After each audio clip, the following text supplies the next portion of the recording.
evening, everyone. The time is 6 o'clock, straight up, on Tuesday, May the 17th, 2022. And calling into order our briefing session. Okay, goodness. Okay, I'd like to discuss something before we head into the business. And this concerns the item for individual consent tonight. We have 3 public hearings. What I would suggest, first of all, in fairness to 2 parties, maybe 3 parties, ourselves being number 1, in terms of the amount of information that we have received very, very recently, and maybe not everyone has had a chance to understand it, digest it, and really understand where we're coming from on it. Number 2, concerned party would be the applicant because of what's been happening just recently in the last 24 hours.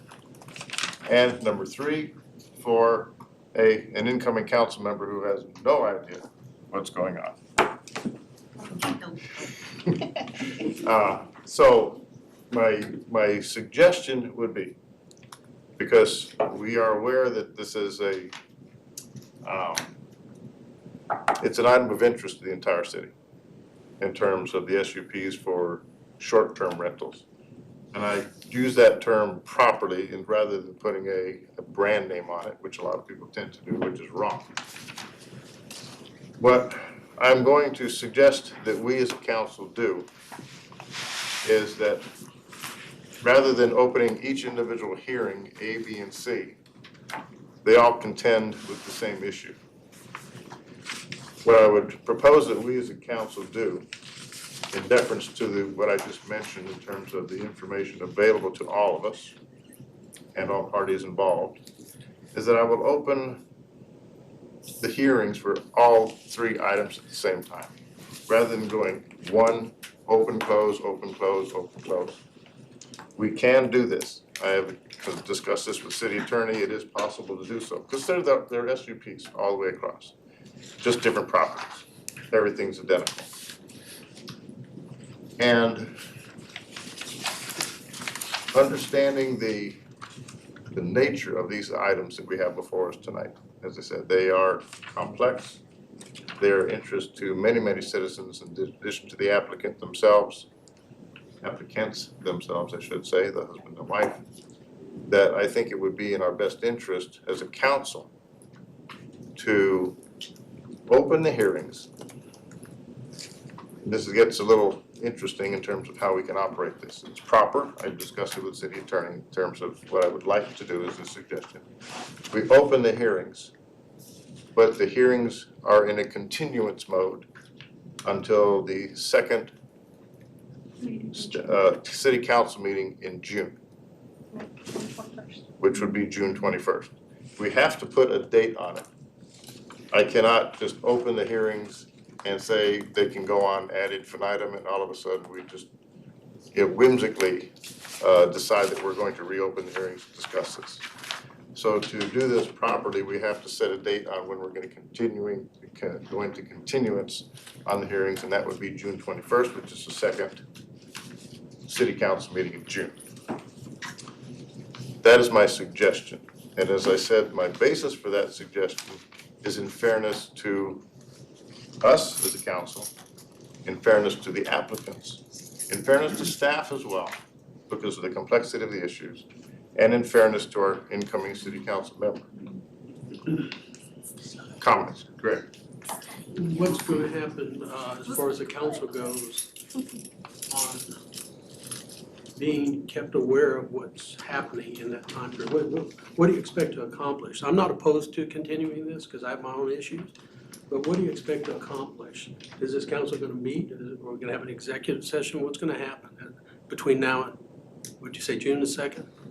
No, 21st, which was the second city council meeting in June, which is the scheduled meeting. What do you see happening that's going to change anything between now and then? I see an understanding on our parts as a city council members, and for the city attorney possibly to give us greater information, and for the applicants themselves to understand we as a city, what do we have as ordinances? And what are the possibilities that they want to pursue for the future of their operations, as they have stated them.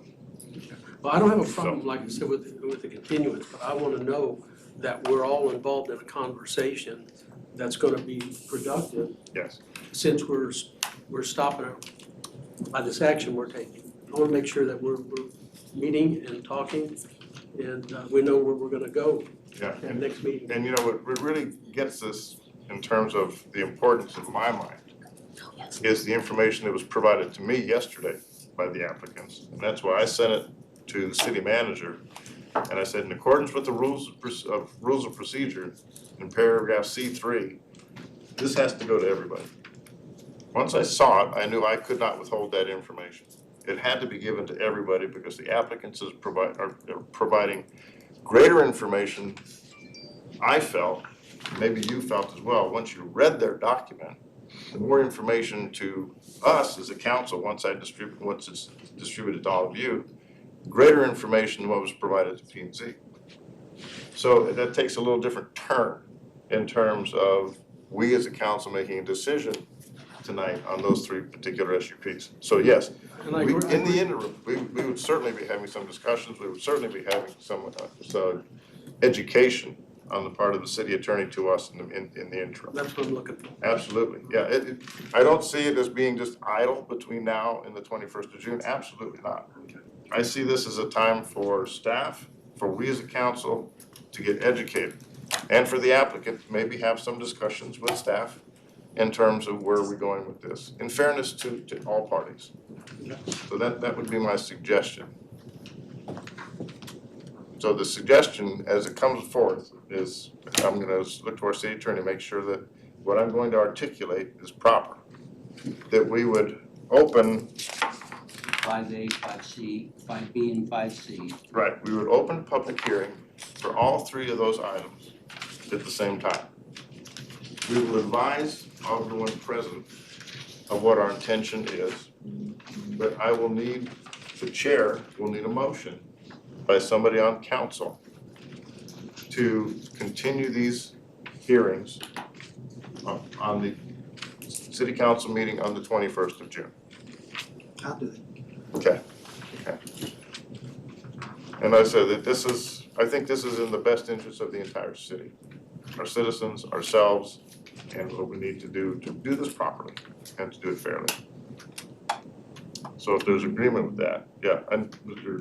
Burnett? Well, and I am in agreement with that because actually I was gonna ask for this to go into executive session with our city attorney, so I am in agreement with that. So we can dispense with the executive session tonight. Yeah, if you want to schedule one for the night of the 21st or your first meeting in June, that would be I would say the first meeting in June, we would have that. And city secretary and city manager allow us ample time to do that in terms of setting up the agenda for the first city council meeting in June.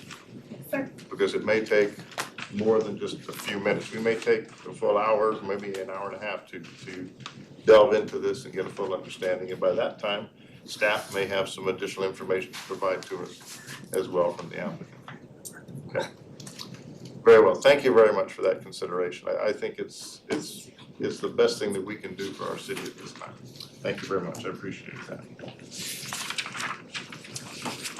A bit of housekeeping. Mr. Kuntz, a favor, please. Look at me and smile. It's okay. Okay. Would you please do the invocation tonight? Yes, sir. Okay. Okay. Thank you very much. I do appreciate that. Because we do not have a pastor from one of our churches that's able to attend tonight. So thank you very much for that, for your attention and for your agreement in how we need to proceed with that. I do appreciate it very much. So, working into our work session and our briefing session, City Manager, would you please discuss the consent items? Yes, sir. We have two items on consent tonight. Item 4A is consider the minutes from April 19th, 2022 City Council regular meeting. Consent item 4B, agenda item 4B is microservicing payment treatment service. Okay, the item awards the microservicing payment treatment service contract to Viking Construction through the City of Grand Prairie's contract number 21478 with an estimated expenditure of $430,499.44. Microsurfacing involves applying a mixture of water, asphalt, aggregate, very small chucked rock, crushed rock, and a chemical additives to an existing asphalt pavement surface to rejuvenate the driving surface while preserving and protecting the underlying pavement surface. The method of street surfacing renewal is viewed as a cost-effective strategy to prolong the life of Duncanville streets. Viking Construction is headquartered in Georgetown, Texas. They have performed this service with the City of Duncanville for the past 5 fiscal years. Yes. It says in background history, the Public Works Department has developed a comprehensive fiscal year 22 street maintenance plan for Duncanville. And my question is, comprehensive encompass every street in Duncanville, or does it encompass the complete measure of possible street maintenance techniques will be applied to selected streets? I will ask the staff to, how do you define comprehensive in this statement? Actually, both are correct. We have, depending upon the street condition, we have a comprehensive list of treatments that we can apply to a street. Microsurfacing is one. There is also crack sealing. We have slab lifting. We have mill and overlay and another of other services. So for the streets that we have identified to actually improve this year, we've assigned one of those services to it based upon its condition, because all of those treatment services have different requirements, and we, determine which one to apply based upon the condition of the street. Yes, sir. So follow up, what is rutting? Rutting is an actual rut in the, Ruts in yeah, the you roads. can't, yes. You can't, Streets worn away. It's a small, yeah, Ruts in the roads. Streets worn away, yeah. yes, Oh, okay. yes. All right. I'm an accountant. See, like, Mr. Cooks always follows the same path on his bike. As Yes. a result of following the same path on his bike, he's going to rut. Yes. Oh. I go different way. So, Oh, like I hate to see what the future holds.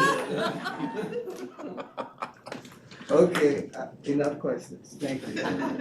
Now, interestingly though, when I was reading that as well, Mr. Henry, Mr. Harvey, I'm here. there are conditions and caveats to when that can be done. And I didn't know there was that list of things, you can't have this, you can't have this, you can't have this, you can't have this. It has to qualify for that particular service, or else it doesn't get done. Something else has to happen too. So at some point in the future, we'll probably do it as we did a few years ago, to do one of those, I think it was laser.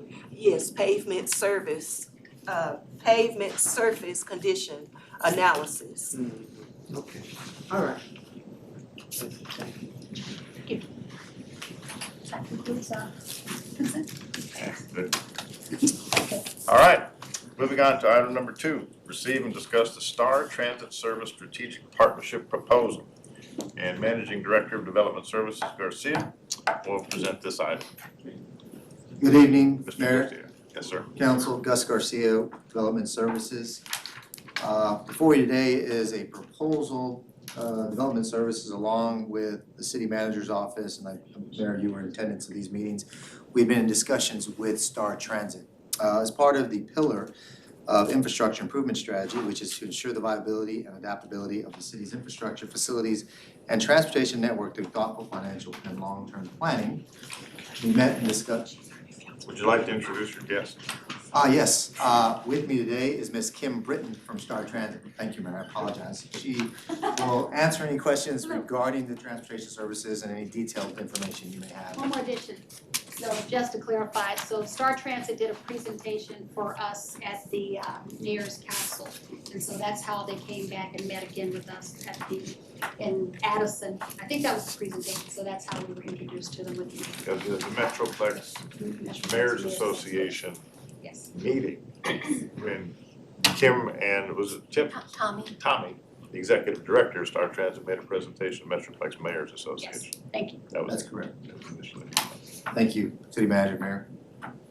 So, as you read in your staff report, the City of Duncanville and the Duncanville Community and Economic Development Corporation is potentially partnering with Star Transit and the COG to propose a strategic partnership that would provide a grant-funded commuter traffic program to local residents and seniors in need of transportation to places within and beyond the boundaries of Duncanville, thereby providing access to essential services in the private, government, and nonprofit industry sectors. As part of this, one of the things that we wanted to discuss with you today, give me 1 second. We would go through a grant process that we would be applying for in May of this year. So May 31st is the deadline. Based on the COG Southern Dallas County Transit Study, we would like to implement a transportation program in Duncanville to include affordable and accessible transit option for the general public, focusing on seniors and those with disabilities, while also providing connections to employment hubs in the region. That's a narrative taken directly from the potential grant that we would want to apply for. As part of that, as I mentioned, it is a grant, so there would be a matching portion of this grant. This will start the process if we apply for the grant funds and allow Star Transit to begin preparing the request for a transit vehicle budget, etc. The process usually takes about 9 months to a year. It will take the COG about 6 to 9 months to get a financial and final determination, but in talking with the COG, they're actively trying to increase services in the region. So we did have a meeting with representatives from the COG, obviously with Star Transit in attendance, and they see this as a priority area, the Southern Dallas region. So they feel very confident that if we do submit, that there's a very, very good chance that we would get grant funding. Part of that grant funding is part of a state-funded transportation improvement plan, which is called TIP. We estimate that the cost, based on an hourly cost of about $53 per hour in a 24-hour service with 2 vehicles running back and forth to within the community and also to job centers in the surrounding area, would be about $312,000. This is a budget that's been estimated by Star Transit. The match would be an 80-20 match for the first 3 years. So the application would be for a 3-year period. So our portion would be approximately $62,400 annually. If we were to make the application by May 31st, we would anticipate, based on the approval process and the time it takes, to begin the services somewhere in the March-April timeframe. Because Star Transit needs to basically make the request, get the funding, get the vehicles up and running, etc. So the first year would be about $31,000 for a 6-month period. And then 2 years after that, just to give you an idea of what the numbers would be. After the first 3 period, that would be our first step. It would be a 60-40 match, us being 40%, Star Transit being 60%, which equates to about $100,000 based on today's dollars. Now, every single year, they do an estimate of cost per hour. At the current price point, it's about $52 per hour for fiscal year 23. Okay, that is subject to increase. So as an example, in year 4 from now, it may not be $53. Depends on gas, labor, all of those things, right? Maintenance. So that could go up a little bit. It all depends. Step 2 would be looking at, once we have established routes and once we have people utilizing the service, step 2 would be possibly advancing to an express route, taking citizens to jobs within the downtown area. It's an express route to and from, and maybe expanding on the services that we provide. Now, those would cost additional monies as well, but basically what we're asking is for authorization to begin that process. We don't have a resolution here for you today, but if you allow us or ask us to move forward and authorize us to do so, then we would come back with a resolution for a line item amount of the amount I just mentioned, which was the $31,200, which is the estimated cost for fiscal year 23, which covers about 6 months. Step 3 is something that we could talk about, but that's a bigger project. Being that we're centrally located around 67, we did talk about the potential for having maybe a central parking area for potential transportation to and from along the Duncanville Expressway. Possibly the field house is what we were thinking about, but that's down the road after the program is successful, et cetera. So that's kind of like, we're not counting on that, we don't even know if that would be available, but there isn't one down here in this area, but we're just being ambitious with that. Be a mess, there's a Potential tournament. Yeah. Well, we would, that's something to discuss. I don't wanna talk too much about that, what that would be, because I don't wanna show too much of our cards. And so with that, Kim has some things to say and she has a presentation to talk about. Yes, sir. Before you take your seat, so you mentioned the funding, but I didn't hear you mention the source of the funding. It's called the Texas Investment. No. Let me rephrase that. The source of our share of the funding. Oh, I apologize. So we would be presenting to the EDC to support this project. It does qualify for funding. Okay. And then moving forward, after 3 years, everyone loves this, everyone wants to continue it. So how would it then be funded? That would be going forward? That would be a line item project, as you know, economic development, transportation is one of the qualified expenditures for economic development expenditures. So that would be up to obviously the council if they want to use the EDC or obviously use general fund dollars. I do agree with the concept globally of trying to take more cars off the road, as it were. So, but I'm just speaking for myself, I'm willing to hear more, so I will just be quiet and let the lady speak. Question? Or go ahead. Just real, somewhere in the discussion, are either of you going to point out which cities in the Metroplex are currently using this? Okay, thank you. And one other question, so is this a pilot or will it be a contract drawn up once you first started? If that's during the presentation, I'll wait. It would be a 3-year contract. So it'll be a contract and not a pilot. So question, you've mentioned the COG being involved. Where does the COG play in terms of funding? So the COG is the one that administrates the TIP dollars, transportation, TIP, it's called TIP funding. Yes. I'll get you the name. The name is the Transportation, sorry, I have it here in my notes. Transportation Improvement Program. Yes, sir. Yeah, so they have money in the bucket that in your conversations with COG, they're willing to fund some of this 80-20, 60-40 Yeah. move? 80-20, so our conversations with the COG was that they are looking to invest or provide these type of grants to areas within the DFW Metroplex. And they don't currently, this is a high priority location, the southern sector, our area. So they feel very, very confident, almost to the point where they feel pretty Yeah. secure that we'll get it if we apply. And then they would cover the 80%. So COG would cover, oh, yes. okay. So COG would cover Light the just came on. 80%, Okay. yes.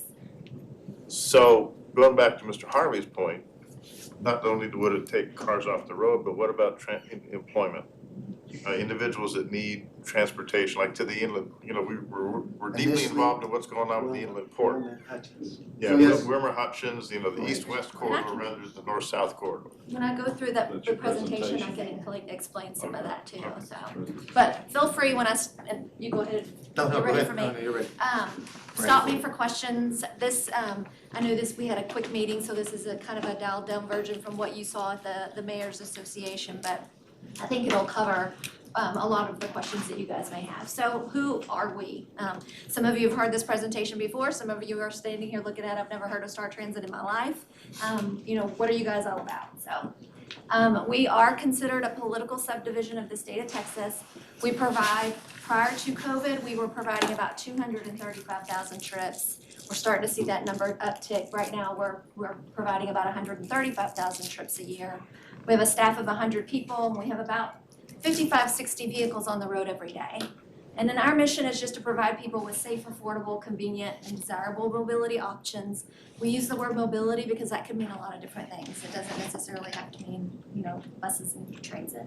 And just enrich the quality of life and connecting them to services and opportunities, whether that's shopping, doctors, work, whatever that might be.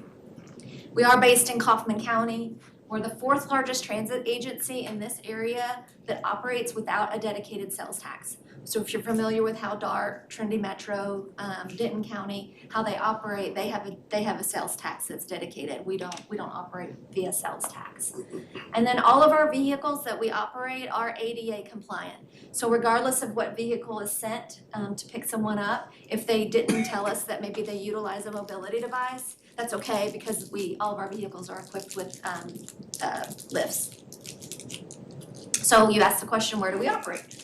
We are in all of Kaufman County. We've actually been providing transportation in Kaufman County for over 40 years. Rockwall County, we're in Seagoville, Balk Springs, Mesquite, Hutchins, and DeSoto. We provide public transportation in all of those areas.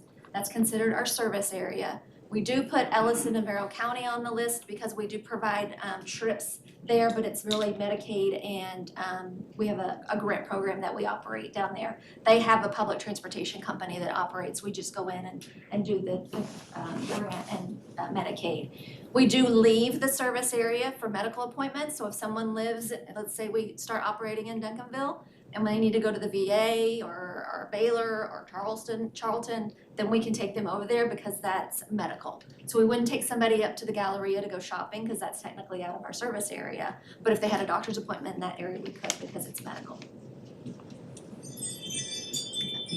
Our service portfolio demand response. This is what we start talking and what we've discussed with the city. This is where you pre-book your trips. This is, you can call one business day up to 2 weeks in advance. Book your trip. Typically, this is what we see being used by dialysis patients because you can do a subscription so that you're not having to call every single day to book your trip. We can put you on a subscription. So if you go Monday, Wednesday, Friday, then we can put that in our system, and then that way you're set. You just have to call and cancel.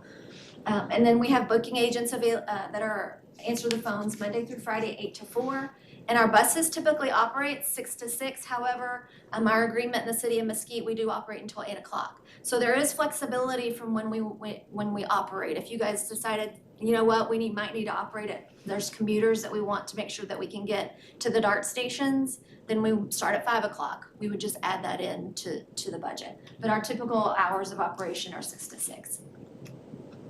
For anybody living or working in our service area, you have to be 13 or above to ride by yourself. Destinations are anywhere within our service area. And again, we go outside of our service area for medical appointments. Fares are based on this particular service. Fares are based on mileage. So, and that's between $1 and $12. So if the trip is 5 miles or less, it would be $1 or $2. That $1 would be for a discounted category, which is seniors, 60 plus veterans, and disabled. And then the senior center, we do take seniors to the senior centers for free. We don't charge them to go to the senior centers. And then children under 12 are free. During COVID, we saw a lot of single parents using our services and having 2 and 3 children, and it became cost prohibitive for them. So our board decided to make children under 12 free. Good question. Go ahead. You may have said this early on, but I want to be clear. You're not limited to the areas you showed on that map in terms of where you can go to doctors. Correct. Or wherever. You could go, let's say, west of Duncanville, DeSoto into Arlington. We kind of look at it, look and see how close it is. It's like we operate in DeSoto. Well, we take people to Lancaster to dialysis because it is closer. So if we look at it from that perspective, typically we would not go into Tarrant County. Okay. But however, since you guys are on this side, then we would absolutely make that a consideration. Specifically and really for our demand response.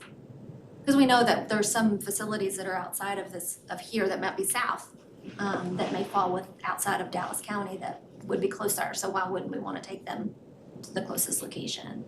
It's much more efficient. Again, it's just where can you go, and then there's a list of ideas for where someone could travel. Work, job interviews. We recently had a job fair that we provided free transportation to anyone that wanted to go to the job fair. We worked with the county to do that, so we're willing to do things like that too. If you guys have something going on and we want to make sure that people can get there, then we can work on fair. Fair is about 2% of our budget, so we're not counting on that to keep us afloat. This is just a breakdown of the fare, and the brochures that you guys received, it's in there as well. Again, the most somebody would pay would be $24, but that's gonna be a trip that's 25 miles plus.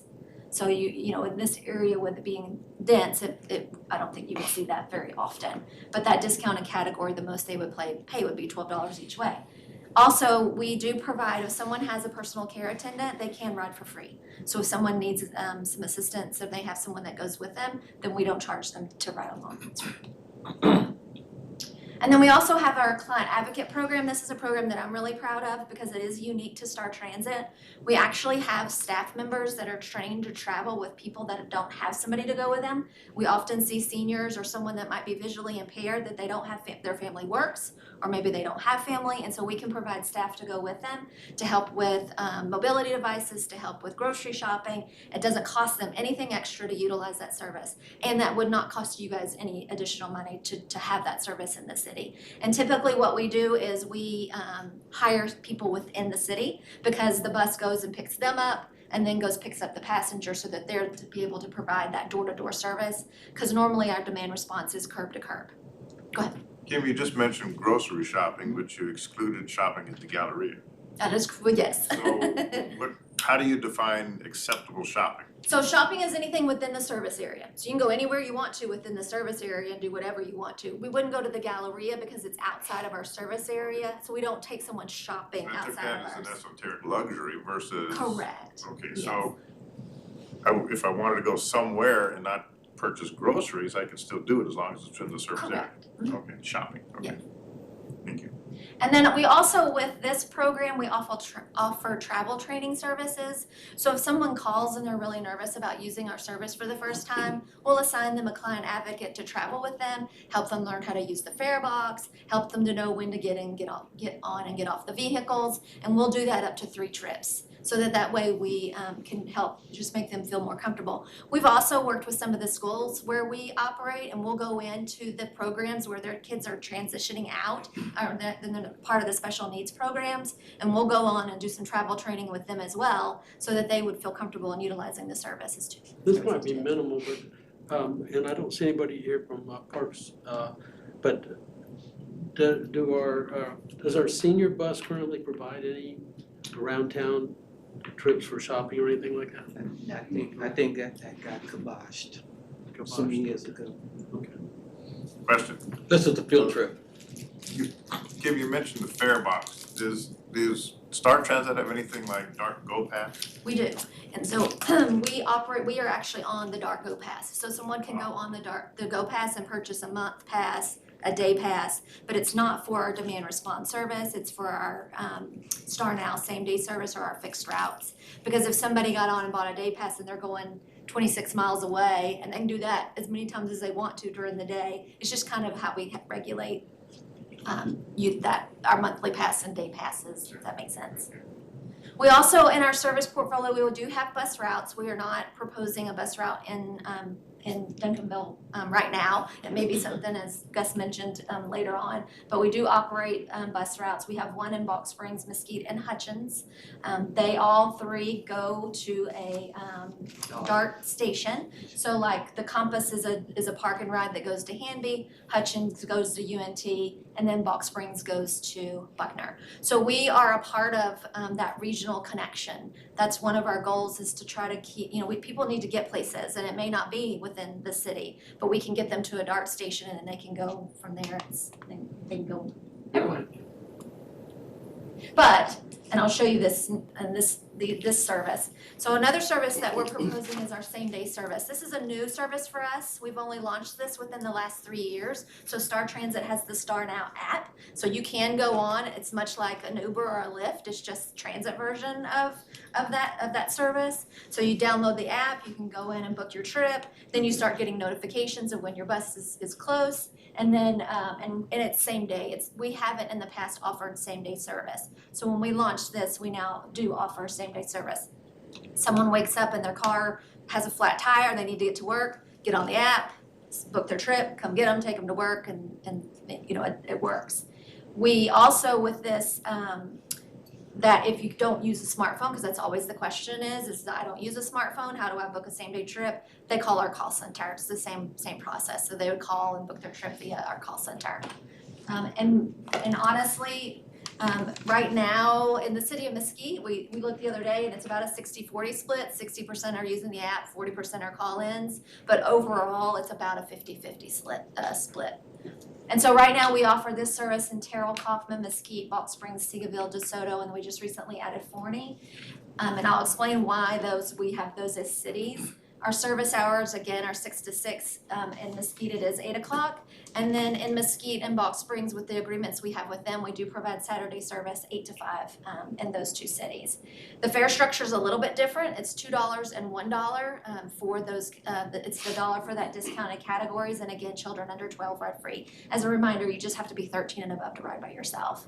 And then this is operated by Star Transit in a smaller vehicle. And it could be a shared ride, meaning if someone happens to be going in the same direction as you, then we would swing by, pick them up, and then drop them off. So it's not a one-on, one-off. Now during COVID, we were able to make it a one-on, one-off service, and actually our numbers went up on this service during COVID rather than go down like some of our other commuter routes. So we're very proud of this service and what it's done over the last few years. Is there a cycle rack on your transit system?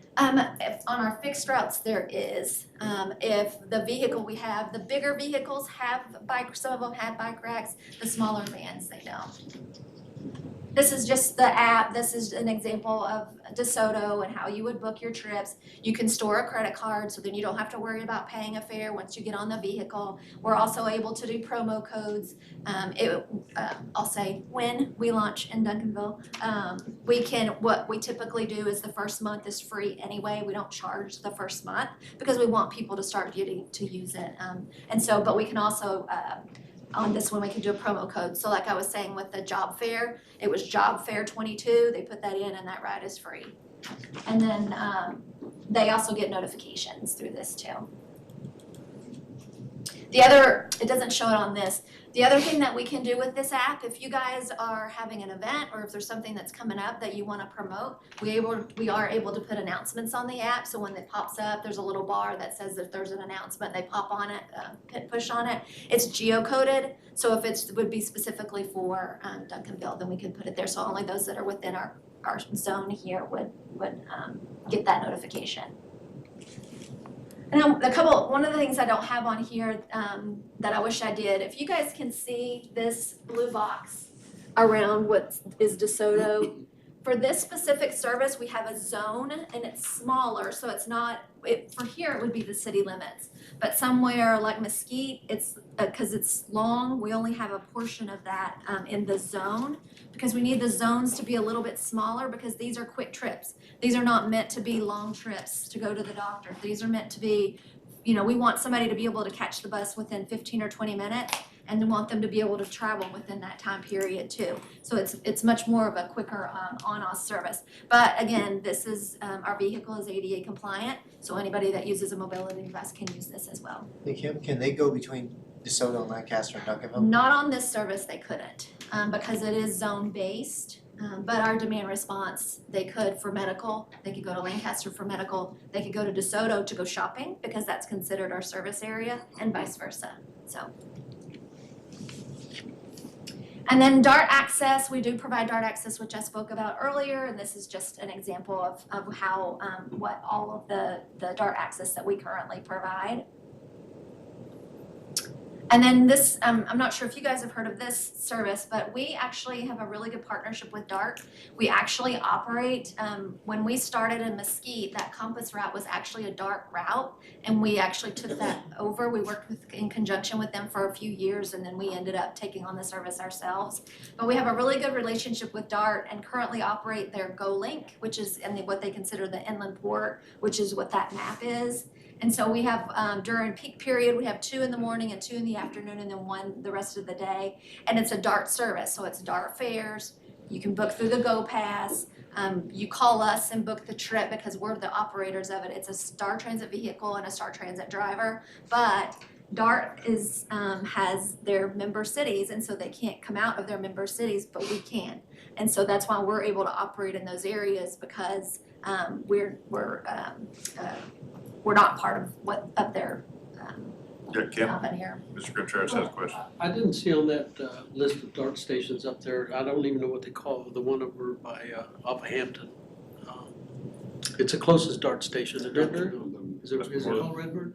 Well, Hampton is right. Okay, I didn't see that one up. So we have an agreement with DART to be able to access those, and I wanna say they're included, but we just don't currently go there with our current services, but that could be added, But that yes. could be, because that'd be a great, when I think about people taking a car and leaving it up there, they could get a ride up there. Probably cheaper to take the car up there than just catch it back to their house. And I'll tell you with, kind of talk out of two sides. So our demand response is the service that typically leaves, so it would be what would leave Duncanville for medical. However, with like DeSoto, our same day service, we do have the UNT station as part of the zone, so they can book same day trips to that specific location.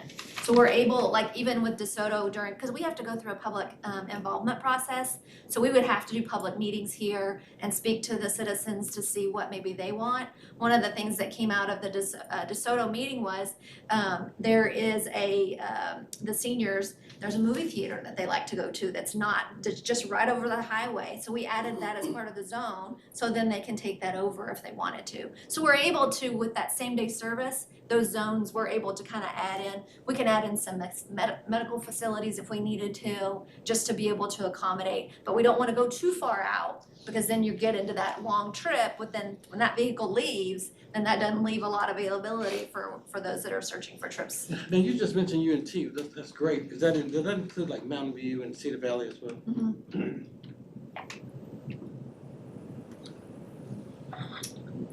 And that's it. So we do have a website. If you want more information, you can go there. We have brochures, and then we also have a Facebook and Instagram page as well. So if I understand what you said, I'm not sure whether you said it or Gus said it, but initially it would be 2 buses. Correct. It would be 24 hours of service a day, so it'd be 6 to 6.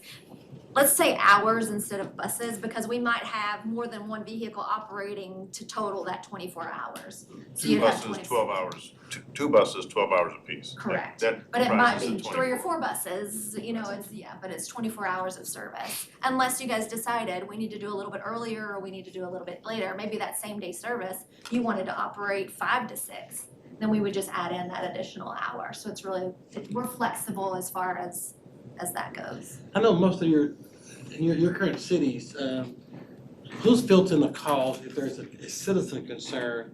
Do you see the city taking a percentage of it, or you taking all of them? How does that work? So like if someone has a complaint about the service, typically we have a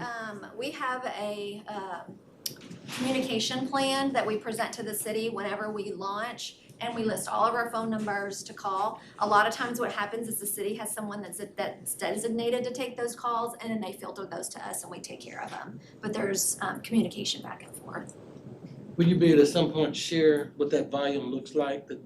I'll tell you, it's not very, I don't know that I get a call a week from as far as a complaint call. Now, sometimes, bus was late, or, we're not perfect. We're not gonna be, we looked today, because I had someone else ask me, our on-time rate is about 90%.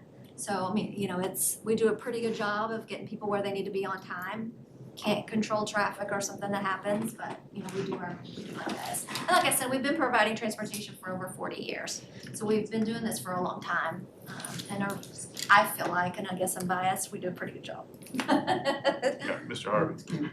This question is not for our presenters per se, but just to Ms. Benavides. Do we have the bandwidth within our organization to provide support to them? She just mentioned, for example, if there are complaints.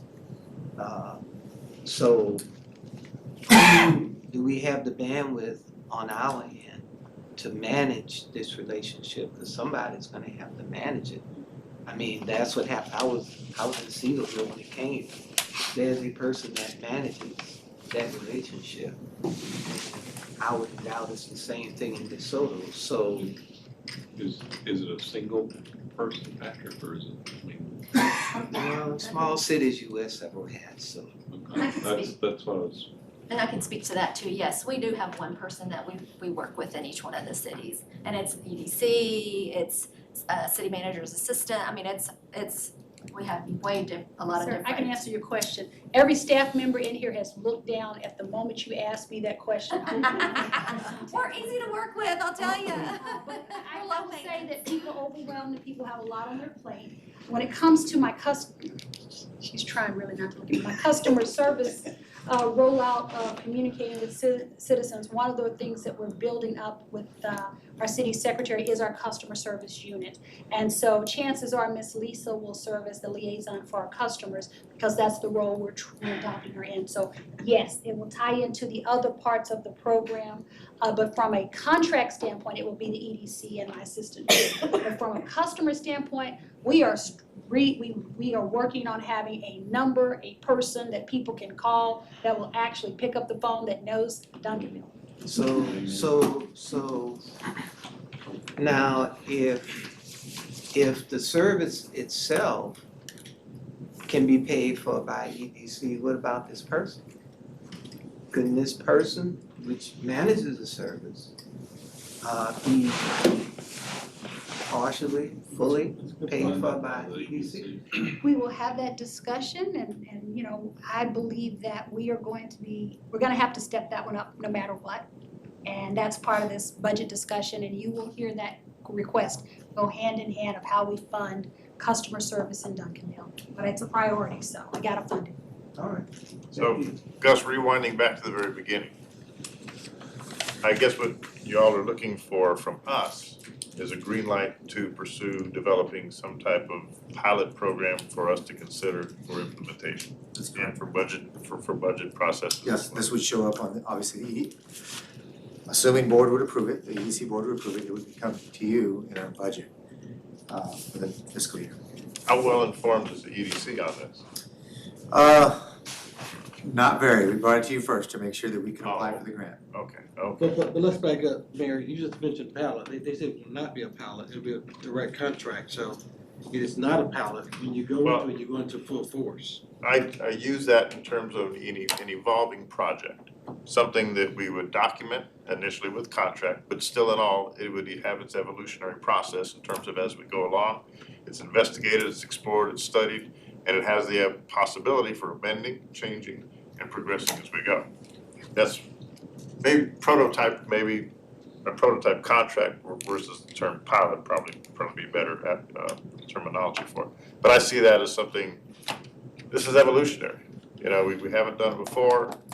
Yes, there are examples and very, very strong examples for us to base our decisions on. Looking at what's going on, you know, y'all aren't, to paraphrase some guy on TV, this isn't your first rodeo.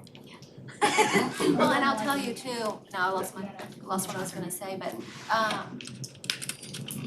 what we know is that it usually takes about 3 years for these programs to get started and people start feeling comfortable and you know, my background's marketing, and when I first started with Star Transit, you've been around 40 years, what do you mean you have people that don't know what this is? It just blew my mind that everybody didn't know what we were. But I've realized over the years that unless you need transportation, you don't seek it out. And so that we just need to be out there and tell people that we're here so that when the day comes and they need it, then they know exactly who to call. But so for a 3-year, and we actually we sign 1-year agreements, and so it's a rolling contract. So if you know you guys a year from now are like, man, people are not using it, we do provide monthly reports to you guys. So every month you'll get a ridership report. You'll see denials, you'll see totals. So, you know, and I'll give DeSoto as an example. We launched with 2 vehicles, and not even a year later, we were already putting a third one on the road because they saw the number of denials just going up and up and up because the demand became so much. But that's what's flexible. I was gonna say, I was in Cedarville when Star Transit came, I remember when That's DeSoto exciting. did it. And so, you know, Star Transit is basically works wherever it's going. Did you see DeSoto's contract dollar-wise increase over the 3 to 5 years? So We just had this meeting today, our board of directors, we just met, and the last 3 years, how we bill, is per hour per bus, has remained flat. We are gonna see about a 5% increase this year for FY '23, just because of inflation. But we really do try to stay pretty budget neutral, just because we want people to be able to continue using the service, especially once you've been there for so long. I mean, people get used to using the services, so. City But yeah, manager- this year we are gonna see a little bit City of. manager had a comment, yes. So, as a former city manager of Glen Heights, who was a member of DART, finance director for it, I will tell you that the price that we're paying for this compared to, for example, Glen Heights only has a park and ride and sometimes service. They're giving their entire money that's going to EDC to it. And so if you imagine if we were a DART member, we still would only have what we're getting here, but we would be giving them about $5 million. So this is a very good deal. So the price of DART, so that Mr. Coombs and Ms. Cherry, folks who may not know, the way DART works is you have the economic development or you're a member of DART. If you're a member of DART, that money goes directly to DART versus having the economic development. If you're not, you can do the economic development. So by not being in DART, we actually have this funding that we're able to use for other projects, and this cost is a fraction of, not even a fraction of what we would be paying to be part of DART. So as Deion Sanders would say, we can do both. So regarding the cost of the first 3 years, we get the COG grant that covers 80%, Yes, sir. and we have 20%, and that's, Match. that 20% is the 60,000. Yes, sir. And then after the first 3 years, It's 40, 60. it goes 40, 60. Okay, so 120,000? 100,000. Estimated cost is of With 312,000. the 40% or with the 60%? At the 40%, it'd be 100,000. We'd go from 60,000 to about 100,000. Based on today's cost of per hour, of $52 per hour. Now that could increase to Councilmember Cooks's point. It could increase, but Could to be Kim's good, point, yeah. Or remain flat. you just said it, it could, Yeah. we'll quote her on that. It could decrease, but they would try to keep it flat as much as possible. So looking at those costs, it's a good question. It has great merit, Mr. Combs. He said what we're providing with those monies is a bus route alternative for our citizens versus DART. And an on-demand bus route being much more preferred than waiting for a bus to come by every 25 minutes or every 23 minutes, as DART would have that. That's aging population. And yeah, and as Kim said, you looked at demographic. So was it 60, 65 most? What's the percentage of riders that are in seniors? Really about 80% of our 80%. ridership is seniors, 60 plus, fall within that discounted category. And your buses are not as big as DART. That is correct. Yeah, it's slept on streets. Yeah. What people, What's our capacity? So the vans that we use to operate the same day service is about 4 to 6 with one wheelchair. And then our, the one that would do the demand response is about 14 to 16 with two wheelchairs. I can't recall who asked about the ADC, but not to put the cart before the horse, if you authorize us to move forward, then of course I would present it to the EDC for the monies that would be needed, and then it would come obviously to the council. yeah, I asked the question because you mentioned this is gonna be, the monies are gonna be coming from EDC, which is an authorized expense, which is good to have that. Okay.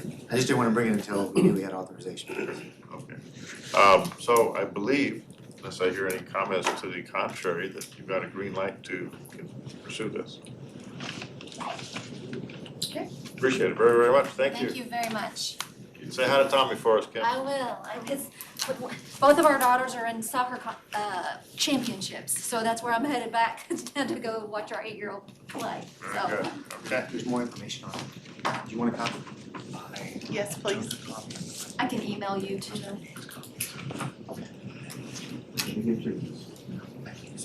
Okay.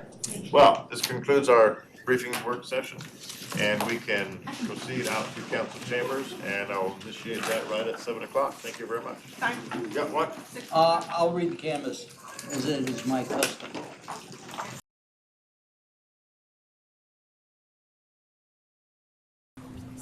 I always like doing that.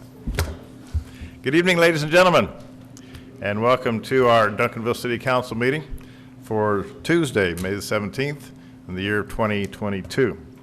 Thank you for being with us this evening. It's a pleasure to see our council chambers well populated tonight. Thank you for that.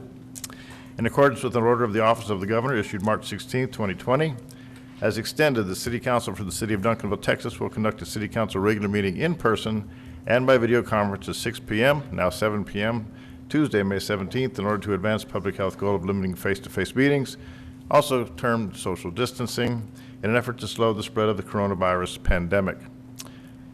So, due to limited seating in council chambers, persons and participants may attend by video in order to maintain safe social distancing.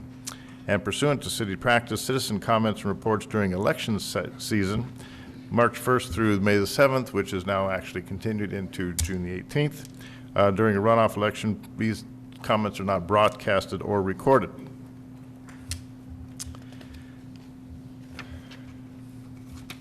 So we have concluded our work and briefing session, and moving on with that, we're now going to have our invocation by Councilmember Kuntz. Mr. Kuntz, please rise. Oh, I'm sorry. 7:03 was the timestamp for opening. Thank you.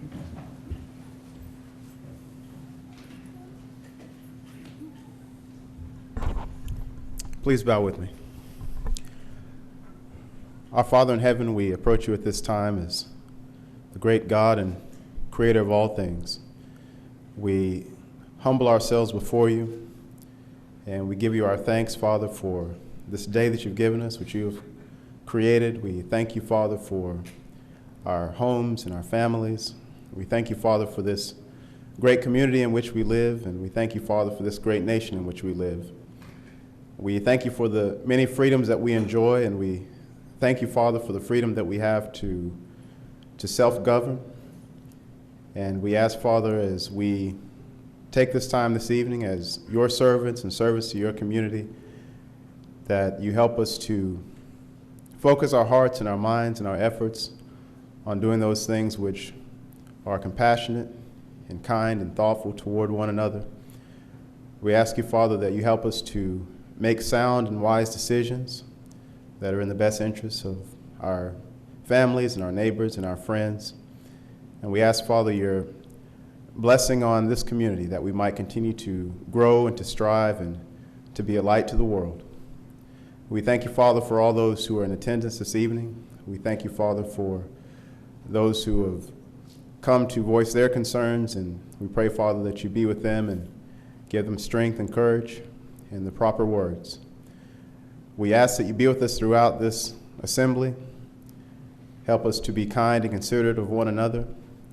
And we pray, Father, as we acknowledge our transgressions, that you forgive us of those. And we ask all these things in your Son's name. Amen. Please join me in pledges to our flags. Oh. I pledge allegiance to the flag of the United States of America and to the republic for which it stands, one nation, under God, indivisible, with liberty and justice for all. Honor the Texas flag. I pledge allegiance to thee, Texas, one state, under God, one and indivisible. Please be seated.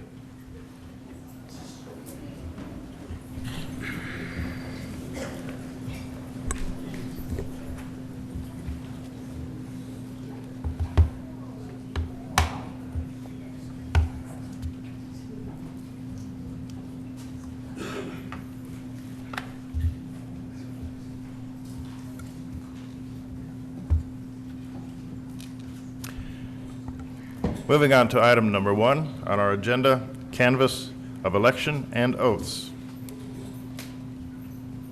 City Attorney, please read the resolution.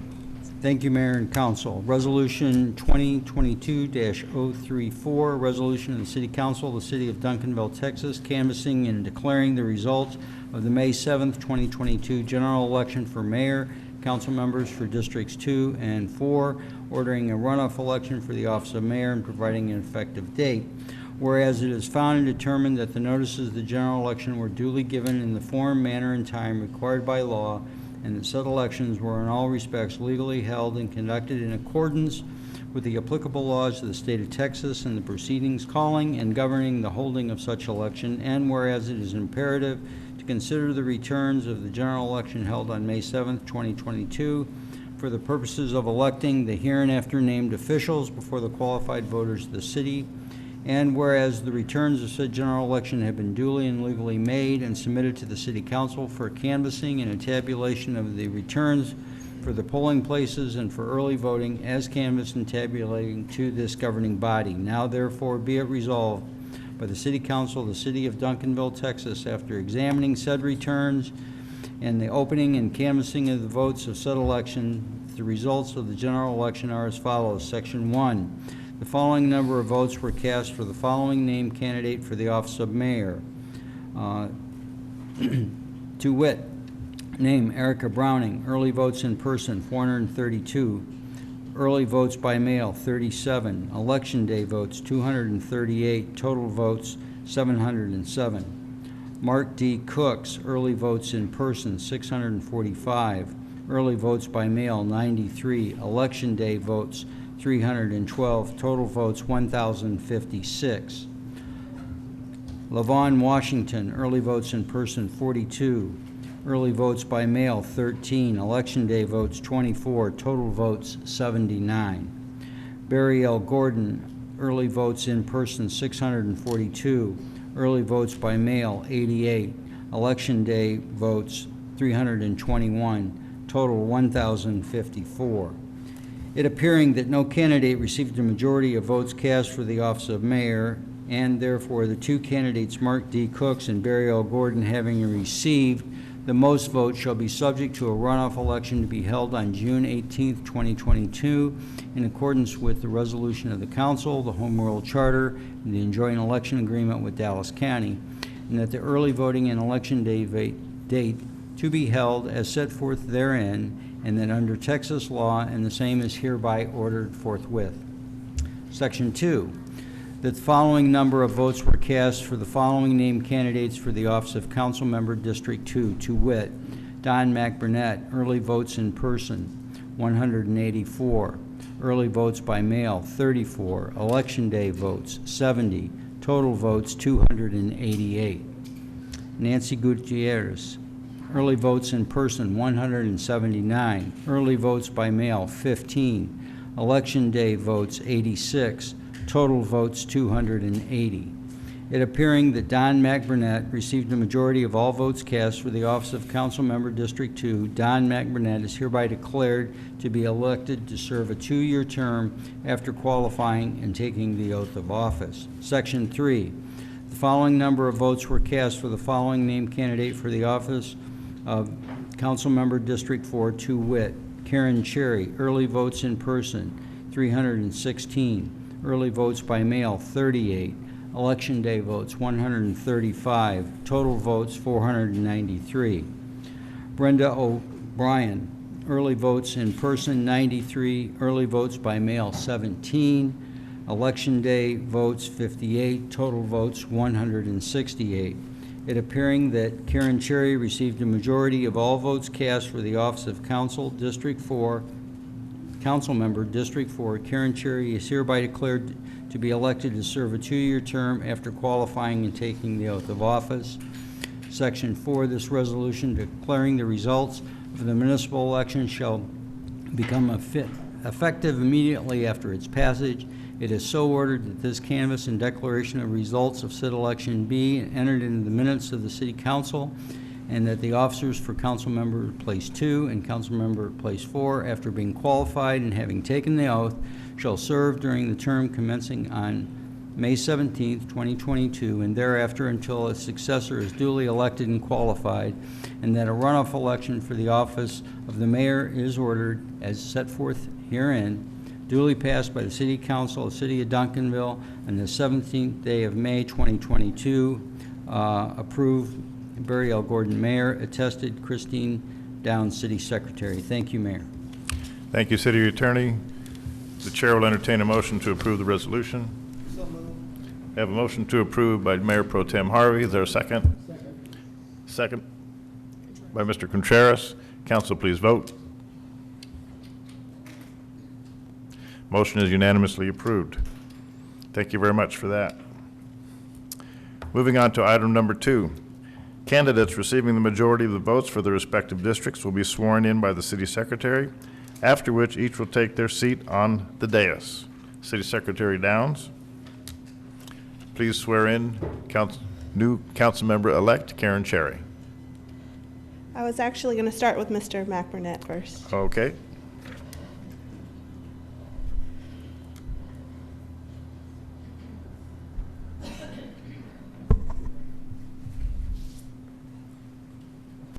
If Mr. McBurnett would choose to have any of his family present, they're more than welcome to Y'all come wanna up. come up?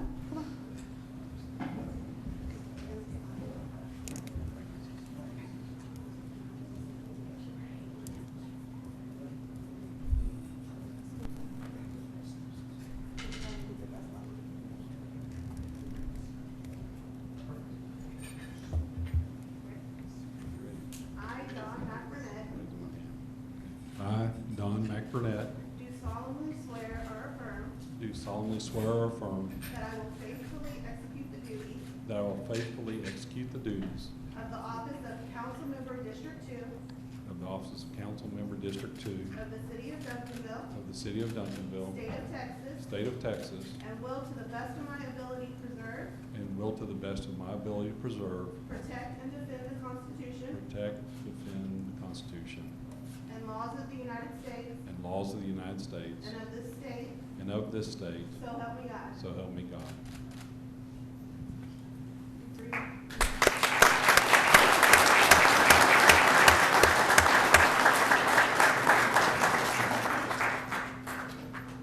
So, yeah. Okay. And I do want to say thank you. I have served the city honorably. I will continue to serve the city honorably. And I just appreciate the opportunity to serve. Thank you.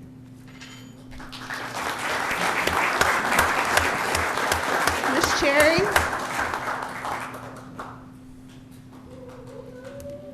And any of Ms. Cherry's family or supporters want to come up with her, you're more than welcome to.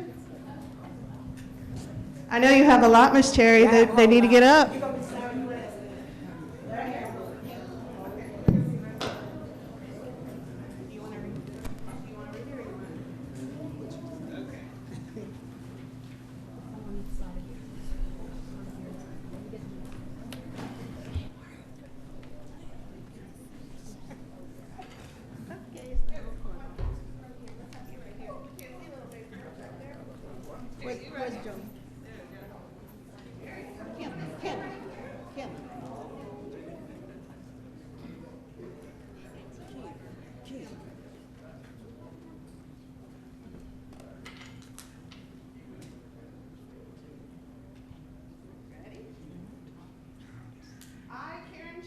I, Karen Cherry,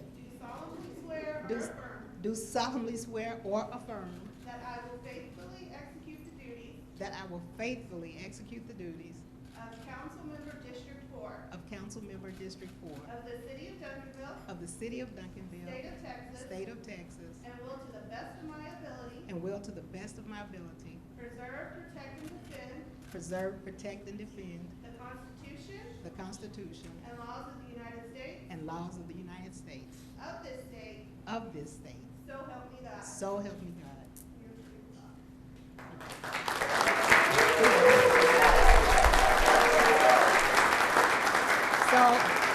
So I want to thank everybody, well, my family for being here, and some of them have traveled far and wide. And I want to thank everyone that voted for me. I want to thank everyone that helped me get out there on those hot days and get out there to introduce myself to everyone.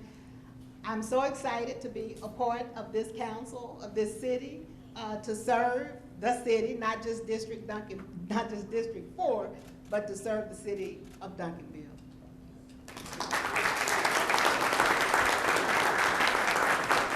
Now, Ms. Cherry, if you would please take your seat, and Councilmember Cooks, please come down.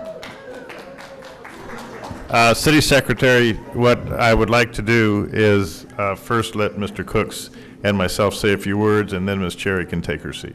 Okay. Thank you.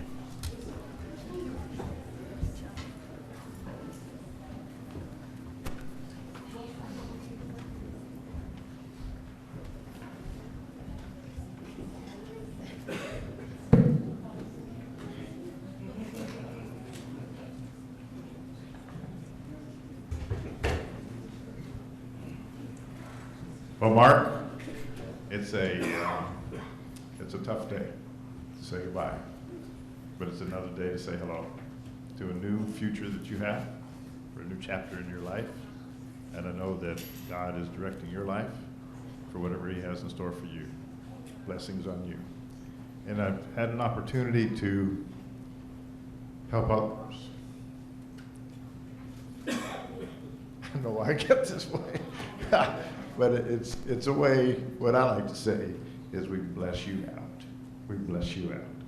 And Mark, with that, I want to present you with a plaque of Duncanville City Champions to Mark D. Cooks in recognition of service to the City of Duncanville City Council Member, District 4, July 17, 2018 to May 17, 2022. Mark, you've been a blessing to me. You've been a blessing to us as an entire council for your wisdom, for your knowledge, your expertise, and all that you bring to us, and for all that you've done for our city. Thank you very much.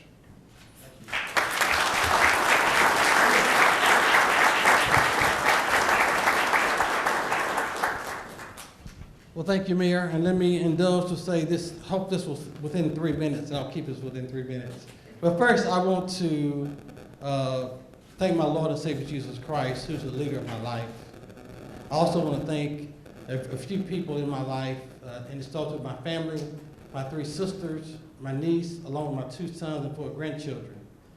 A very special thanks to someone who's been by my side for many, many years and will continue to be by my side, Karen Hodges. Thank you very much for all of your help. To the citizens of District 4, I want to personally thank you for electing me as your city council member over the past 3 terms, 6 years. I've worked hard to service District 4 and our great city. My votes was not the most popular votes, but was always a betterment for the city overall over self. My voting always took in consideration listening to the majority voices while including the unheard voices to make my decisions. Whether we were discussing trash pickup, water increase, sewer charges, or economic development, you could always plan on me sharing citizens' concerns, balancing with empathy while using professional business experience to make sound decisions that would be the best interest of all. What many don't realize in my life, before becoming a 40-year seasoned banker, I was a hard-working young man who teamed up with my dad. I had no option to team up with him though, but who teamed up with my dad to cut lawns. Since this was a side business, it instilled in me the art of hard working, regardless of the type of work. It also afforded my family with additional income to live a comfortable life. These same principles carried over to my professional and community service of life. It also taught me to treat others with respect, dignity, whether they have a little or a lot. And that's why I'm able to listen and work with all for all.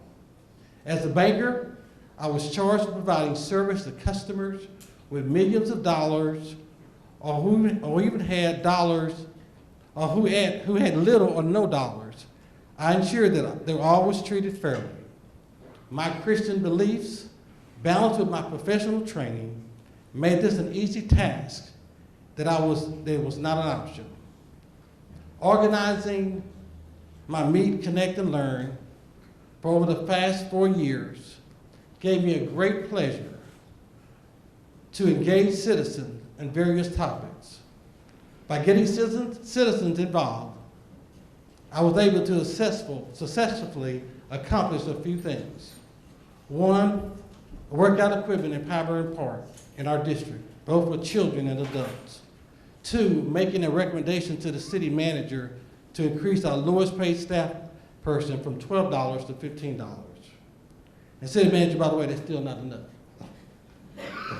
Making recommendations that we increase our walkability cycling lanes as we improve to our streets and our cities from a bond project.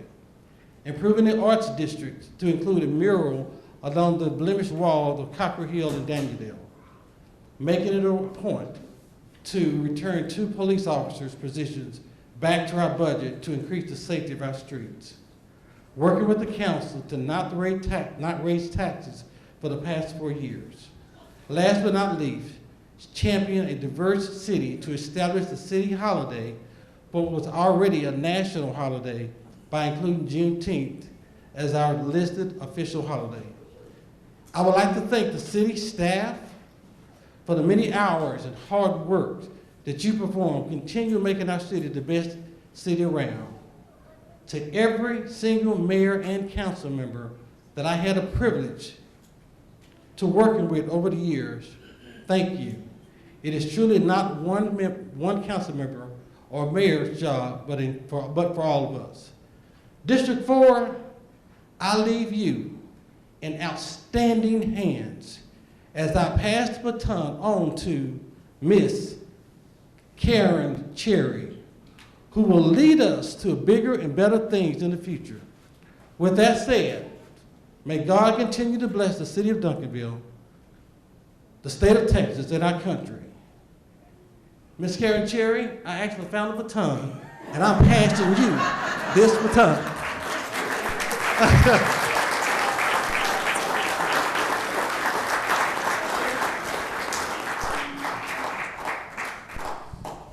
Thank you, Mark. We will now take a 10-minute recess for a reception for Mr. Cooks out in the lobby. Please mark the time. We are recessing at 7:27.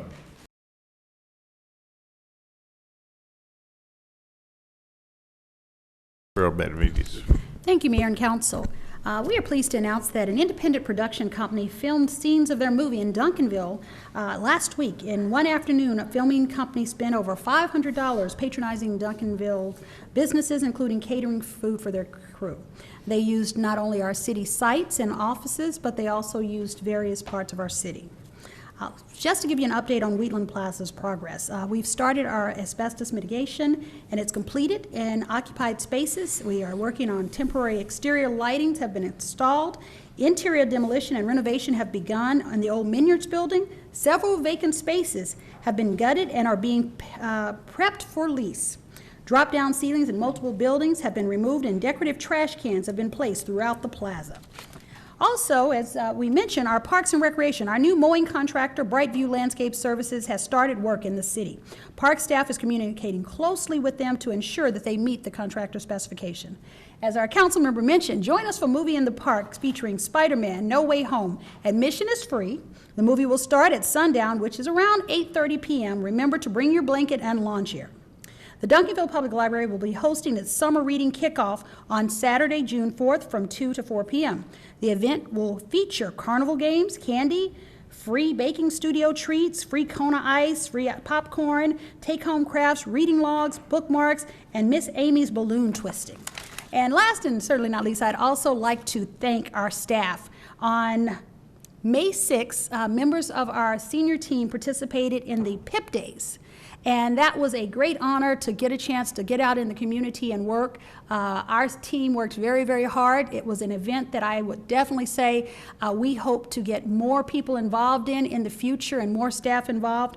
But that opportunity allowed us a chance to really see what we can do in our community. And I think that I applaud the effort. I applaud the continuation. As people talk about Timothy, I also have to talk about Chief Lavigny and Jennifer. The folks worked very, very hard, and so did David and Jeremy. Thank you, and I hope to see you. I'd like to congratulate those who have been elected and thank those who ran, and I look forward to working with the community and all of our council. Thank you. Thank you, City Manager. Mr. Contreras. Well, I apologize for not giving a similar thanks to the folks over the property improvement program, but if you don't. I'm not sure you need to. There you go. Okay, and I know the last couple of meetings, we've been kind of short on time, and so I didn't get to make a comment. I appreciate the city manager commenting on the people that work so hard to put the PIP program together. So with that, I'd just like to mention that the program started in 2016, and it's now increased to 75 volunteers from, looks like about 7 or 8 churches. They've completed 38 houses in that time, and it's just a great program, fixing up fences, painting houses, mowing yards, cutting trees, and I do appreciate the city staff that came out. I think they had the toughest house, and they worked hard at it and got it done. But I'd be remiss if I didn't mention that I've been a part of this actually since I worked for the city. Before I retired, I started in this program, and then I found out that you can't quit. Once you're in, you're in. So I've stayed on board, but again, thanks. And anybody that's ever interested, they can contact me, and I'll get them in touch with Ms. Dunn, who runs the program. But it's very worthwhile for our citizens who can't afford to do these things on their own. Thank you. Thank you, Mr. Contreras. Mr. McBurnett. And I do want to add on to what our city manager said, as well as somebody that's participated in the PIP program as well. It is something that's in your blood. It's worthwhile. It makes our community better. It's a good organization. They'll take contributions. They'll take help. I see Gail Sliger in the back. Even the help, she delivers popsicles to the workers. And so it's just a well-done program that helps the community. Thanks. Thank you. Any more afterthoughts? Okay, good. Thank you. Moving on to item number 2, proclamations and presentations. Item number 2A, proclamation recognizing May 1 through 7, 2022 as Drinking Water Week. Presenting this proclamation is Councilmember Don McBurnett, and receiving it is Mr. Matt Bryant, Superintendent of Water for the City of Duncanville. Mr. Bryant. And David Dunn and Miss Jackie Colton.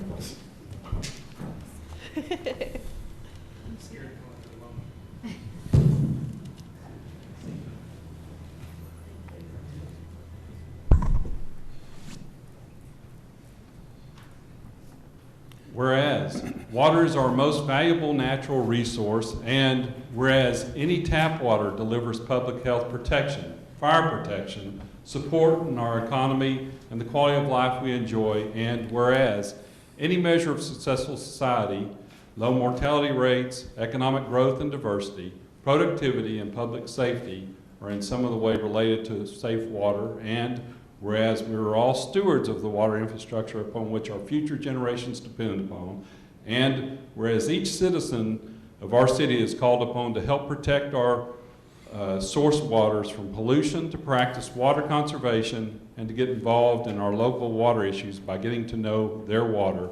Now, therefore, on behalf of our mayor, Barry Gordon, of the city of Duncanville, Texas, do hereby call upon all citizens of Duncanville and upon all patriotic, civic, and educational organizations to observe the week of May 1st through 7th, 2022 as Drinking Water Week, with the appropriate ceremonies and observations which our people may join in, commemorating the Public Works Department employees of the city of Duncanville, past and present, who, and by their faithful and loyal devotion to our responsibilities, have rendered a dedicated service to our community, and doing so have established for themselves an enviable and enduring reputation preserving the health, safety, and well-being of our citizens.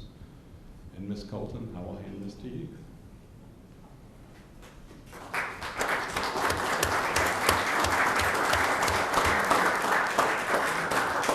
Thank you, Councilman. We are certainly appreciative of this honor today. I'd like to say we have a very highly skilled, dedicated, and courteous staff who are very competent. And I'm proud to stand here with these two gentlemen tonight. We have Matt Bryant, who is our superintendent. He actually holds an A water license from the TCEQ, which there are not very many of them around here or in Texas, and a B wastewater license. And then we have Mr. David Dunn. Oh, he's a AA, that's right, that's right, that's right. He did it recently, last year. So these are the gentlemen who kept the water system operating during the time when there was an ice storm. We never went to a boil water notice. They were up, 24/7, which is true. So I have a great deal of appreciation for our staff here. They do an awesome job, and we are very appreciative of this honor tonight.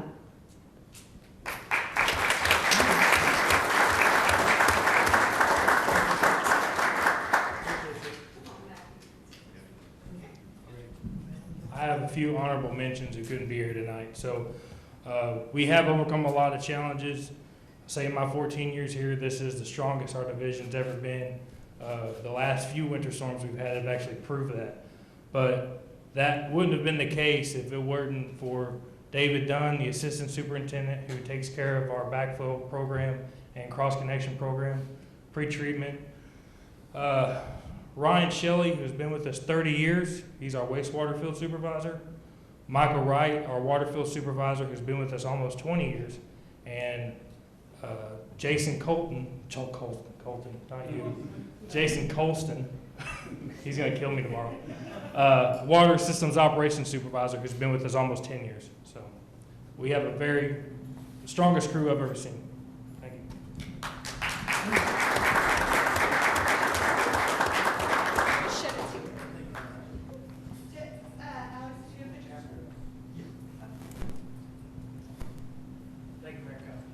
Thank you. Item number 2B, a proclamation recognizing May 15th through the 21st of 2022 as National Public Works Week. This is being presented by Mr. Greg Contreras, and I think it's probably well worthwhile for every individual that's here tonight that works for Public Works to come on up here with you, Ms. Colton. That was our plan.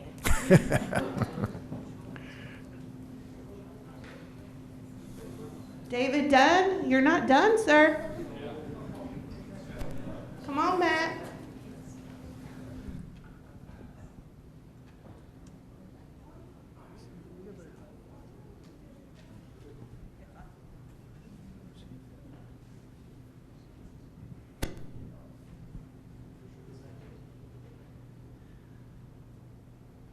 Whereas public works infrastructure, facilities, services are an integral part of our citizens' everyday life and of vital importance to sustainable communities and the health, safety, and well-being of the people of Duncanville. And whereas such facilities and services could not be provided without the dedicated effort of public work professionals, engineers, managers, and employees from your local public works department who are responsible for and who plan, build, design, operate, and maintain the transportation, water supply, water treatment, public buildings, structures, and facilities, and who deliver solid waste services, transit, and fleet services,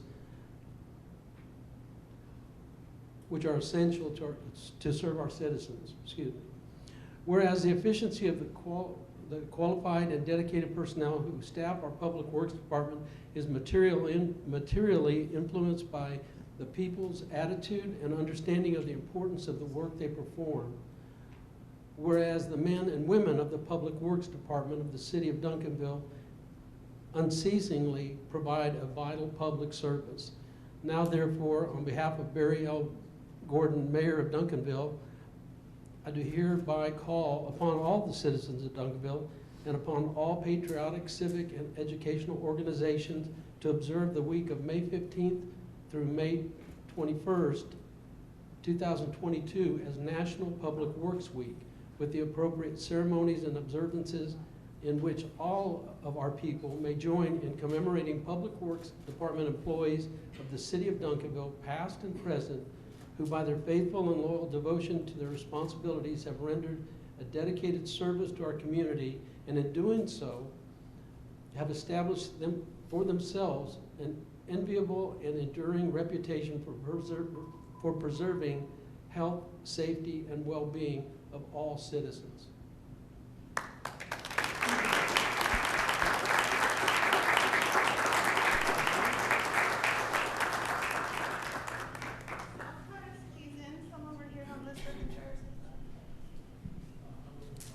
Water department. Matt, you can't get by him. Balance.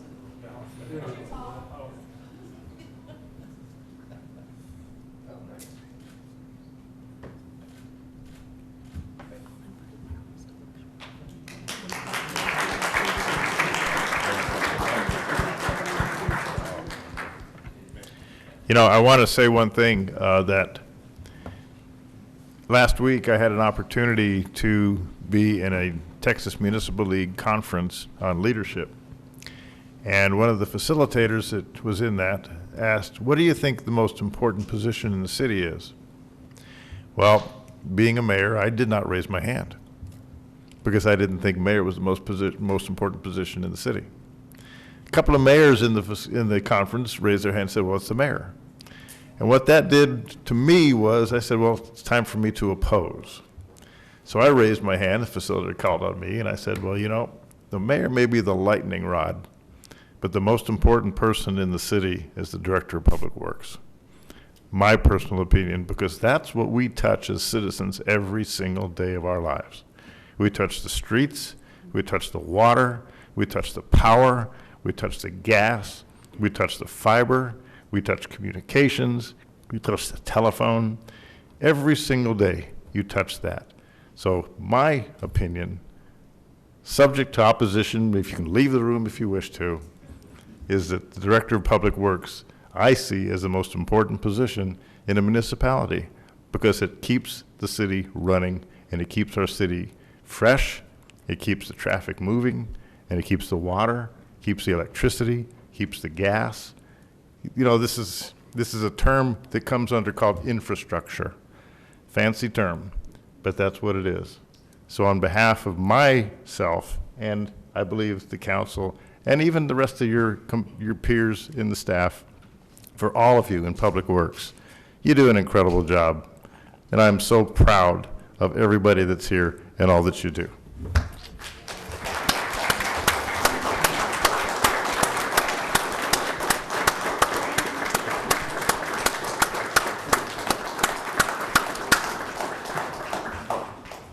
Oh, Mr. Coons. Yes, sir. Thank you, Mayor. I just wanted to echo the mayor's words because when I was briefed on what Public Works was, it was like the mayor said that I was told it's everything you see, hear, and touch when you walk outside your door. And I really appreciate this opportunity for us to be able to bring some of these individuals into the limelight because I know for myself, we take for granted how much talent and how much skill and knowledge that we have in these individuals and what they do. Most of them, again, we never see them doing it, but we see the results of their skill and their talent and their work every day when we're driving around in town. I mean, it's just, so I didn't know this existed, but I'm glad it does, that there's a National Public Works Week, and I'm glad we have this opportunity to honor these individuals. So thank you. Thank you, Mr. Kuntz. Okay. Well, I think I saw Jackie Colton shed a tear, but I'm not real sure. You're wearing your emotions on your shoulder like I do, Jackie. It's okay. All right. Moving on to item number C, a proclamation to designate the week of May 15 to 21, 2022 as Emergency Medical Services Week. And presenting this, Councilmember Joe Vera Cruz, who is also a lieutenant and chaplain of the entire Dallas Fire Department. And receiving it is EMT Ron Hammock. All right. From Office of the Mayor, Duncanville City Champions, Proclamation. Whereas emergency medical services are a vital public service, and whereas the members of emergency medical services teams are ready to provide life-saving care to those in need 24 hours a day, 7 days a week.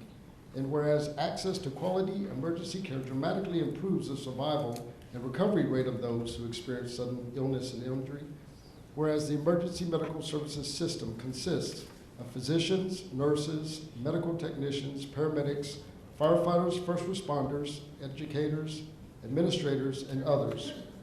Whereas the members of emergency medical service teams, whether career or volunteer, engage in thousands of hours of specialized training and continuing education to enhance their life-saving skills. And whereas it is appropriate to recognize the value and the accomplishments of the emergency medical services providers by designating Emergency Medical Services Week. Now, Barry L. Gordon, Mayor of the City of Duncanville, Texas, in recognition of this event, do hereby proclaim the week of May 15th to the 21st, 2022, with May 18th being Emergency Medical Services for Children, EMSC Day. Emergency Medical Services Week with the theme, This is EMS, Rising to the Challenge. I encourage the community to observe this week with appropriate programs, ceremonies, and activities. Thank you very much, sir.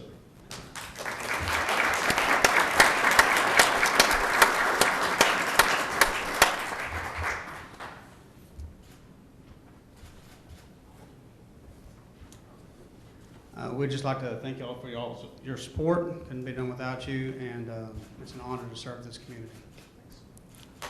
Thank you.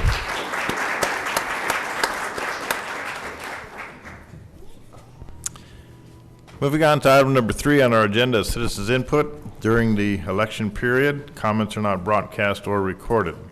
Pursuant to section 551.007 of the Texas Government Code, any member of the public has the opportunity to address City Council concerning any matter of public business or any posted agenda item. However, the act prohibits the City Council from deliberating any issues not on the agenda, and such non-agenda issues may be referred to city staff for research and any future action.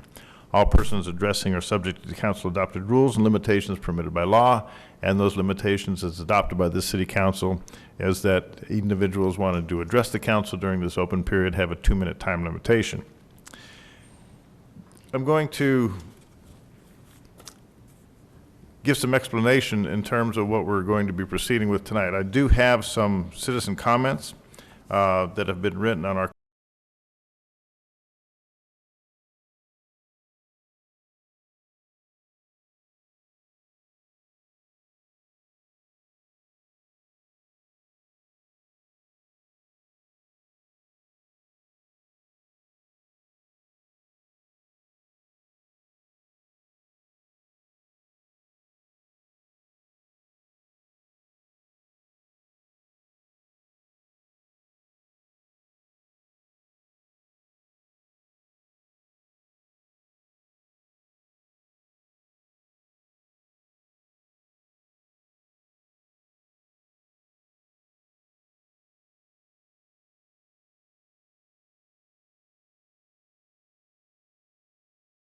Item 4A, consider the minutes for the April 19, 2022 City Council regular meeting.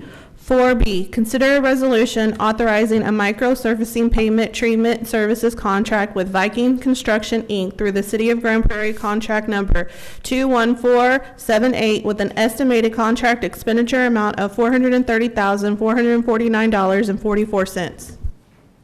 Thank you. The chair will entertain a motion to approve. Motion to approve. Motion approved by Mr. McBurnett, second by Mayor Pro Tem Harvey. Council, please vote. Thank you. Unanimously approved.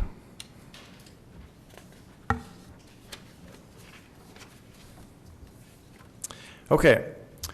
We move into item number 5, which is items for individual consideration. And as you see, that items 5A, 5B, and 5C are public hearings in regard to 3 properties owned by the same individuals, and these properties have come before us for special use permits. During our briefing session, a suggestion was made that we postpone or defer action on these particular items for this particular reason.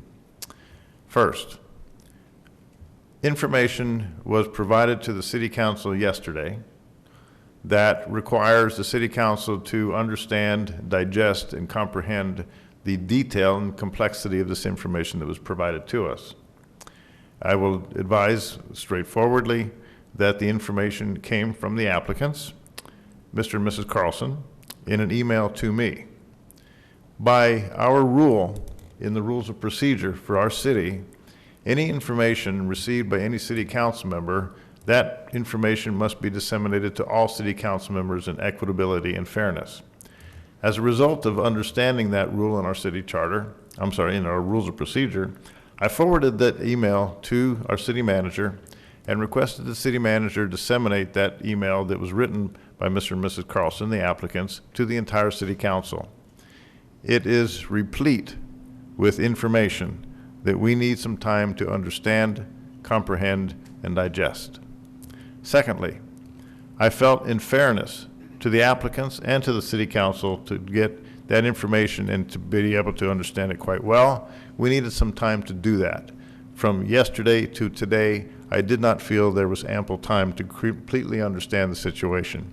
And thirdly, in fairness to our newest city council member, Councilmember Cherry, who has very little, if any, understanding of what's before us in terms of SUPs and the processes and how we go about this, I felt it was in the best interest of the applicants, the council, and our newest council member that we not open these public hearings in terms of looking at the items in particular. Now, what we can do, and I have consulted with our city attorney in terms of the process that we will go through. Each of these items, 5A, 5B, and 5C, are identical except for the properties involved, the addresses. As a result of that, while public hearings have been designated, and if you've been to any of our city council meetings in the past, you know that how we regulate a public hearing is very well qualified. It would be permitted under these special circumstances for these three items to open the public hearings for all three items at the same time, rather than opening it for 5A, closing it for 5A, opening it for 5B, closing it for 5B, opening it for 5C, and closing it for 5C, and then having the applicants and having staff discuss these individual items, and then having city council discuss each one individually as well. That repetition and reiteration is not necessary. So in accordance with legal advice received by our city attorney, what we are going to do, I am going to open a public hearing on item 5A, 5B, and 5C in the aggregate, and we are not going to close the public hearings, but they are going to go into a state of continuance. Meaning, once we do that, we as a city council must designate a time in which these public hearings are going to be held. It cannot be out there in ad infinitum. It can't be serendipitous. We have to exactly specify when the public hearings will continue. We as a council have decided that the public hearings will continue on the second city council meeting in June, which is June the 21st. This is a little difficult to explain. I understand it. I hope city council understands it because we had some discussion on it. And mostly, I hope that the applicants and those of you present tonight understand the need for us to discuss this among ourselves and get more educated because of the information that's provided to us by the Carlsons, by the applicants. It's very essential for us to conduct this procedure and, in all fairness to all parties, to do it well.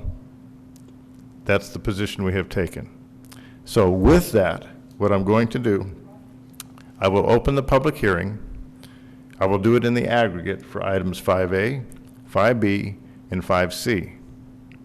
I will then accept a motion from one of the city council members to hold these hearings in a continuous state, a state of continuity, until June the 21st of 2022. Thank you for your understanding, and I hope you appreciate why we do what we do, because we're doing it in the best interests of everyone concerned, the citizens, the neighbors, the applicants, and the council and the staff. It's very, very broad in our application of what we want to do. So with that, I'm going to open the public hearing on item 5A, 5B, and 5C, and the timestamp on that is 8/11, City Secretary. And with that, the chair will entertain a motion to hold these public hearings in a state of continuity until June the 21st of 2022. So moved. We have a motion to approve. Second. By Mayor Pro Tem Harvey, and a second by Councilmember Kuntz. Council, please vote.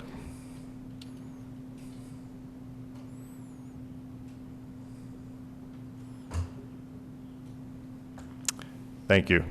Motion is unanimously approved, and for those present, I do appreciate and hope you understand the necessity for us to do this in fairness and equitability for all concerned. Thank you. Moving on to item 5D.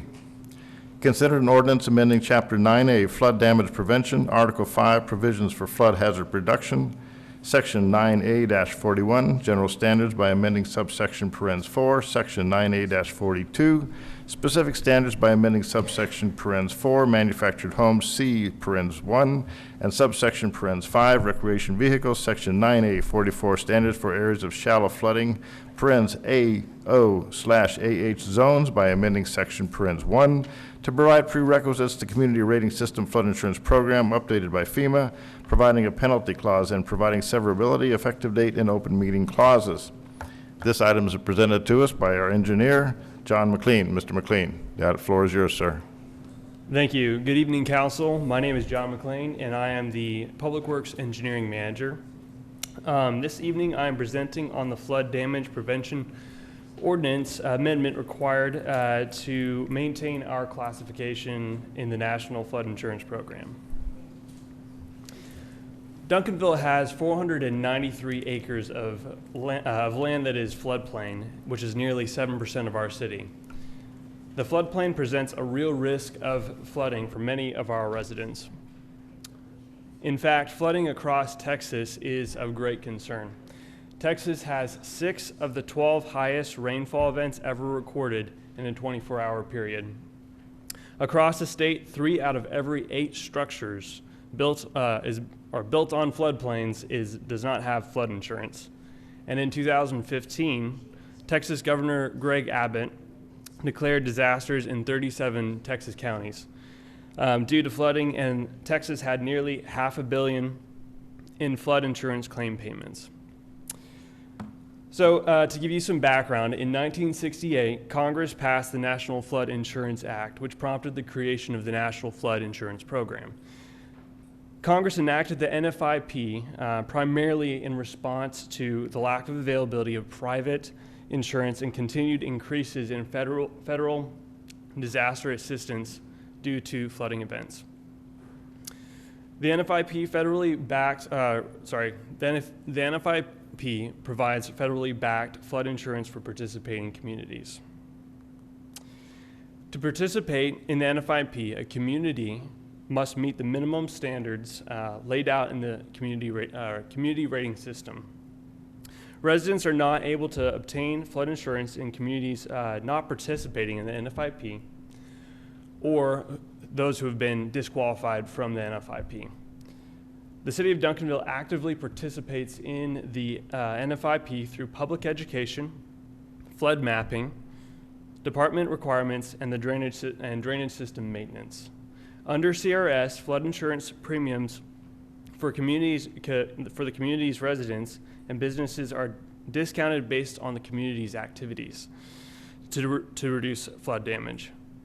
As of October 1st, 2017, the city has a CRS ranking of 8, qualifying residents for a 10% reduction in the flood insurance premiums for properties in the floodplain.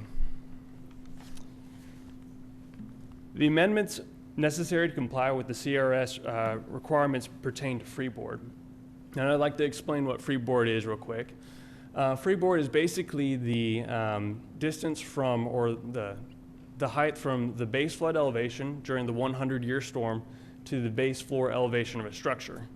The 100-year storm is the storm that has 1% chance of happening every single year.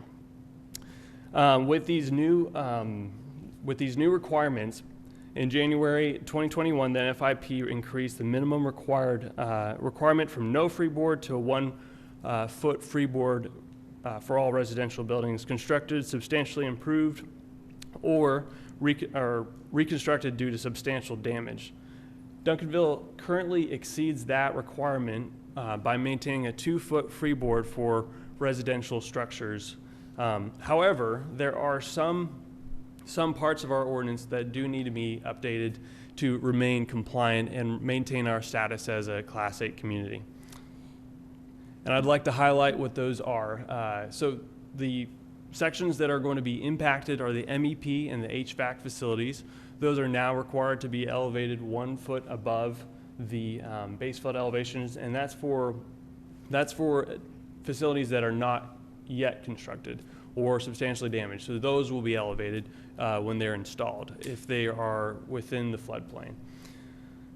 Additionally, manufactured homes are required to have a 2-foot freeboard and be supported by piers that are 3 foot tall above the nearest adjacent grade. And finally, in shallow flooding zones, the lowest floor of residential structures must be elevated at least 1 foot higher than the flood depth, or 3 feet in no depth if no depth is specified by FEMA. Basically, shallow flooding areas, they will specify that there's a 2 foot chance, a 2 foot depth of water in a flooding event, and so they would have to elevate 1 foot above that in that scenario. So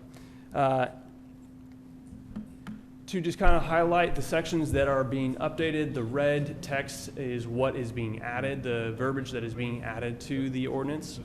I'm sorry. I'm sorry. Yeah, I apologize. I mean to Yeah, interrupt you. In your previous slide, just want to be clear, that's all for new construction, right? Correct. New MEP, new HVAC facilities, all, that's, okay. Just to reiterate, this is for new construction, substantially improved structures, or reconstructed structures. So stuff that's been damaged in a flooding event, beyond, it's a 50% mark. So if it's 50% deteriorated, then they have to actually bring everything up to code at that point. Yeah. I'm sorry, Mr. Harvey. Yes, sir. And can I follow up with that? Because you mentioned in the narrative that it's going to be adopted and enforced. So I imagine the mechanism in which the enforcement would be handled would be through building inspection? So we are in the process of creating a floodplain permit application. So any sort of development that is occurring in the floodplain, it could be a residential structure or a full-blown development, would have to fill that permit application out, and we would make the determination at that time. Okay, and my question is directed toward the we, because we is general, and my question is specifically, what area of the city staff is primarily responsible for making sure that that happens? That's my question. Yes, sir. It's the engineering division in conjunction with the building division as well. Thank you. Mr. Contreras. You mentioned that the MEP and HVAC, if substantially damaged or new, does that mean if someone replaces a condensing unit outside, that would have to be, it would have to be raised to the new level? Yes, sir. Okay, so they're not, an existing house is not exempt from having to comply with the new regulations? Correct, yeah. Okay. Continue, thank you. Yep. Thank you for the questions. To highlight the sections of the ordinance that are being updated, the red bold text is to show what is being added, and the black bold strike-through text is what is being removed. The first section is with regards to MEP and HVAC systems or facilities. The second section is manufactured homes. And the third section is with regards to shallow flooding areas. With that being said, now I'd like to answer any questions that council may have regarding this amendment. Any follow-on questions? Mr. Harvey, Mr. Kuntz, okay, they're lighting up. Mr. Kuntz? Yes, sir. Yes, sir. Thank you, Mayor. And this is more for the city manager. I guess if we were to approve this, that we would provide sufficient public education on these changes so that when I go to redo my HVAC system, that I won't have to go back and do it again because I didn't know about the ordinance change. Absolutely. Any changes that happen that will impact the residents, we'll work on educating, but also looking for opportunities. There are sometimes grants that are available that can help individuals, especially with existing structures like this that may be cost prohibitive. But what we have seen since I've been here is that we have seen substantial flooding, which has damaged HVAC systems throughout our community. And so I think that we definitely warrant this, but because many of our neighborhoods were built prior to some of the standards we're seeing today, we're seeing this happen. And so I just saw today a big presentation on all HVAC systems, but we will work with our team to roll it out. We'll work with, and even now to start educating people on what does this mean, making it really simple with frequently asked questions, and Alex in getting this out to people. But this pertains only to those individuals who have homes within the floodplain. Correct. So you know who you are based on your insurance policy. Right. Okay, so it's not necessary to go worrying about this unless you have a home within the floodplain. Correct, yeah. And many people who, have a mortgage and they're in the floodplain know that about the flood insurance program. And, one thing that we're trying to work towards is trying to move that classification further up the line so that we can provide our residents with greater discounts on their flood insurance premiums. Okay, thank you. Mr. Harvey. Not a question per se, but just a comment. It will be interesting moving into the future how these requirements will change, because there's a lot of prediction in the weather forecasting community that because of climate change, storms are going to get more and more intense. So that's just a comment I wanted to make.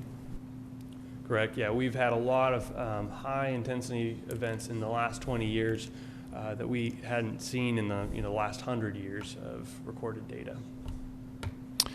One other thing that usually comes up when the government imposes new stuff on us is the increased administrative cost of watching over that. Mm-hmm. Has there been any consideration given to the administrative cost in terms of management over this change in all the ordinances? Maybe the city manager might answer that. Well, I think it'll fall in our fee structure as far as the application and things that we manage, but I think it'll be minimum. I think right now it helps our residents because we do have to educate. Some people may pay attention to the fact that they're in a floodplain or think they're in it, but we've really got to work on that education. And as far as managing this process, it falls under what we do. But the fee will be minimum. This is to help our citizens, so we don't want to make it too heavy. Very good, thank you. Chair will entertain a motion to approve. I make the motion to approve. Motion to approve by Mr. McBurnett. Second, please. Second. Second by Mr. Vera Cruz. Council, please vote. Thank you. Unanimously approved. Mr. McLean, thank you for that presentation and the detail. Thank you, Council. Thank you.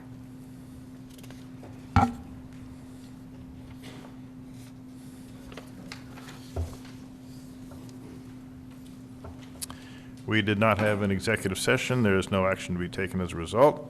I do want to rewind just a quick second here back to item 5A, 5B, and 5C. We did receive some written comments. These will not be discarded. Your written comments will be withheld. We are going to keep them. And those individuals who have asked to speak by these cards will be recalled on June the 21st as well. So don't think that if you had submitted something for us to consider tonight on 5A, 5B, or 5C, we will get back to these. These are going to go into our record. Thank you.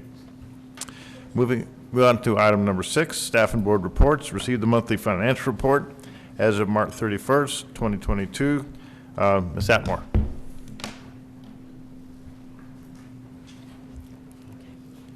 Good evening, Mayor, Council members, City Manager. Happy to report the March 2022 financial report. If you take a look at our general fund, we are still doing well. General fund is a $15 million unaudited fund balance, and as of the completion of the audit, I will change that unaudited number to an audited number as soon as I obtain the final financial report in its final form. But right now, we are $15 million the beginning fund balance, and with a proposal of 24 million. But that changes as we go along. If you notice right now that the revenue for this year already is at 70.7% of the budget for this time of year. Most of that is property tax at 94% that we've already received. So general fund is doing well. The expenditure side, by this time this year, we're about 50% into the year, so 50% of the budget we expect to be spent as a target. And so right now, staff has spent about 41.8% of the budget. So general fund is doing well, and we're in good, sound fiscal position. We have the use of fund balance, and these are projects that council has designated as one-time use. Most of this is for the a P25, the police P25 compliant upgrades that we had budgeted for with our use of fund balance. So to date, we've spent about $13,000, but I can tell you that has moved since then, that we've spent some more. So we do plan to spend those funds within the next year or two. I'm moving on to the utility fund. I'll just move past, and then you can see that this fund is the revenues are about 40% of the budget for this time of the year. We are going into summer months. So, and as I stated the last month we have started cutting off for people who are non-payment and charging late fees back.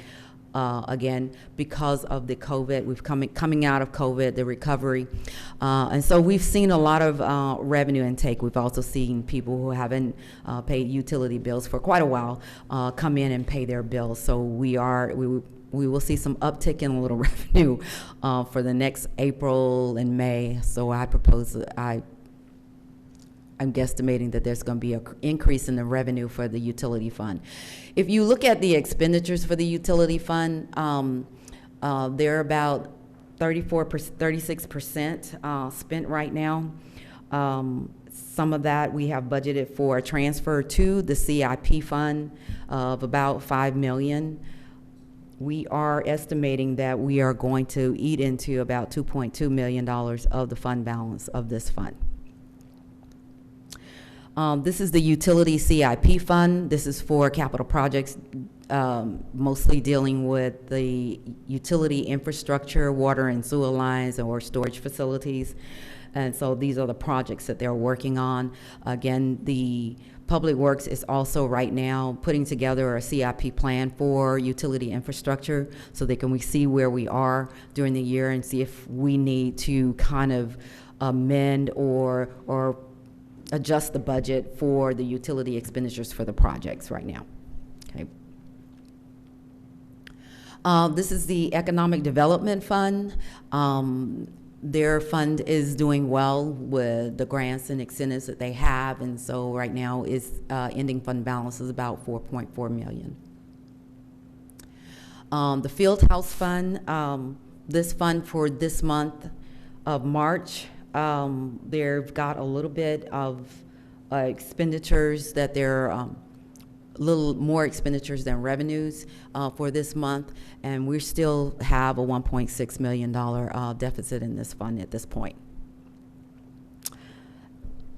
Also, all of the other funds that we target are special revenue funds. I give you a brief summary basically on the revenues and the expenditures, and then to the right of that you'll see the ending fund balance, so you can kind of see what we have left as we're going through the year through March.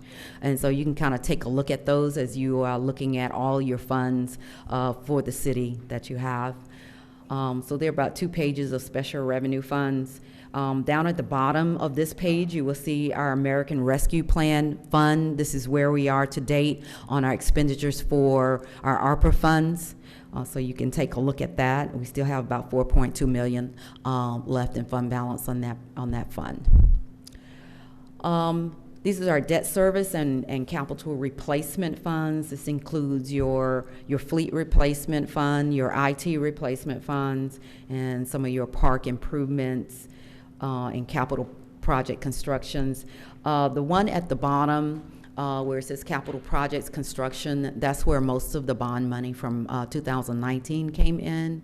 And you can see we still have approximately $18.9 million left in that fund.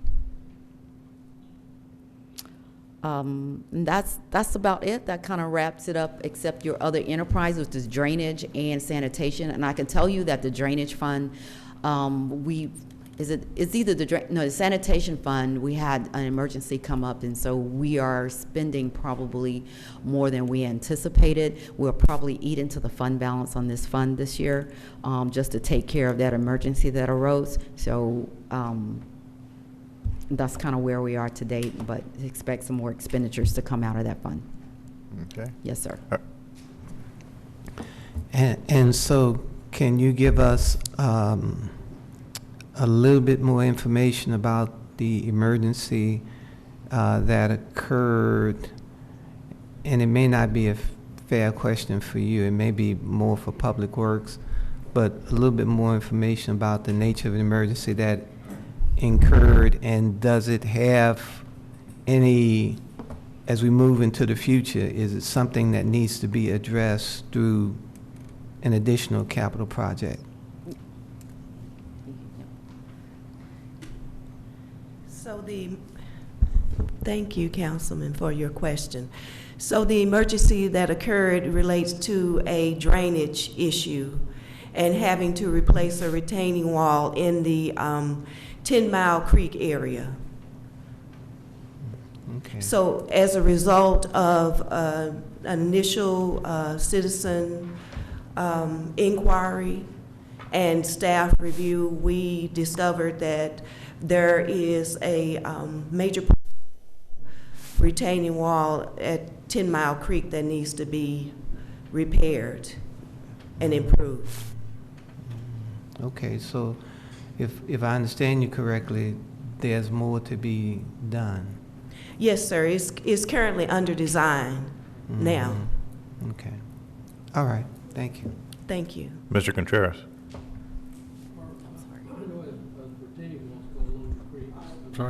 As retaining walls go along the creek, when it's a new construction, it's a shared cost.